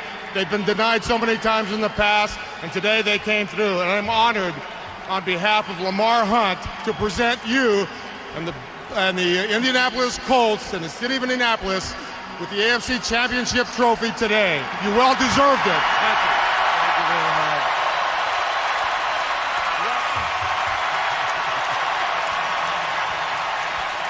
Jim, I just saw Bill Polian. He said it was the most exciting playoff game in history. I know there are a lot of people here who would agree about that. How about this win by your team today? It's an incredible day for us, and you know, there's a lot of glory up here, Jim, with this trophy, a lot of shine to it, but as the humble leader of this organization, we're giving all the glory to God right now. And I'd like to congratulate the Patriots for an outstanding organization. They did a great job. They've been great competitors for us. Also, being the Lamar Hunt Trophy, it's extra special for us and for me because Lamar was a key figure in my life. And to the whole Hunt family, it means a great deal. And I just couldn't be happier for our team and for all our fans. And we have one more mission. One more mission in Miami. We're not done yet.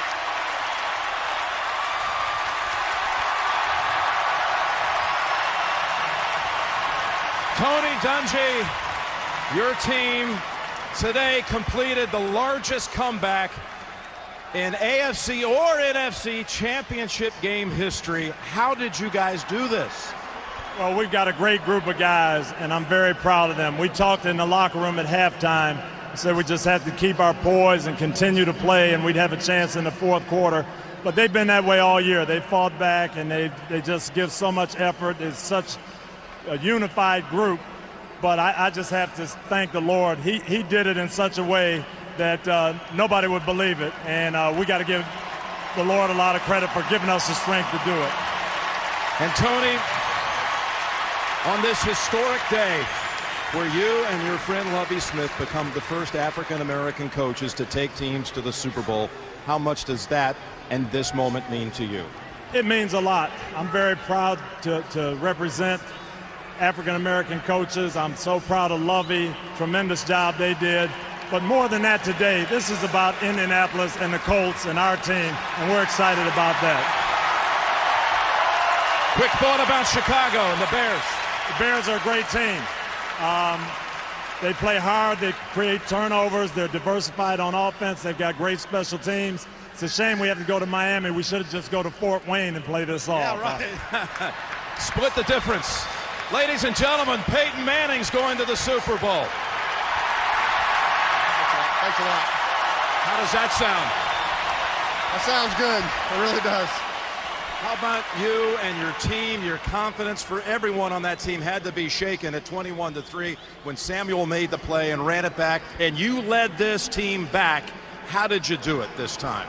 Well, certainly not the situation that you want to be in here at home, being down 21-3. But like Coach Dungy has done all season, he's kept us calm. We relied on our veteran leadership and just took it one series at a time. Everybody did their part.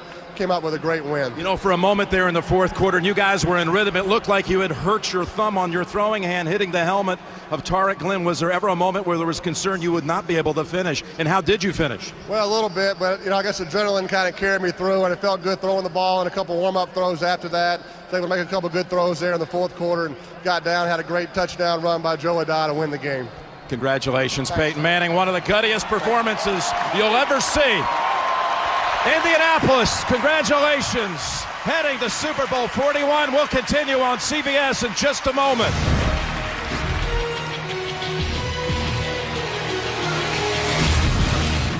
The Subway Post-Game Show is sponsored by Subway Restaurants, where freshness meets value. Subway, eat fresh. And welcome back to New York as we continue here on the Subway Post-Game Show. Coming up next on CBS, an all-new episode of Without a Trace. A young artist goes missing with a deadly secret. That's Without a Trace, coming up shortly right here on CBS. All right, folks, our Solomon Wilcots was standing by with Coach Bill Belichick. He interviewed him just a few moments ago. Coach, you had a 15-point lead at halftime. In the end, what proved to be the difference? Well, the Colts they just did a little more than we did today. Last week was a hard-fought game for you. You talked about it yesterday, that it really took you about half the week to get back in it. How much did fatigue play a factor? Oh, I don't know. I think both teams fought pretty hard out there today. All right, Coach, we thank you for joining us. You're welcome. All right, don't forget that Without a Trace is next on CBS, and we'll see you in South Florida in 2 weeks for Super Bowl 41. So for all of my colleagues, I'm going to the Super Bowl. See you in Miami. I'm going to the Super Bowl.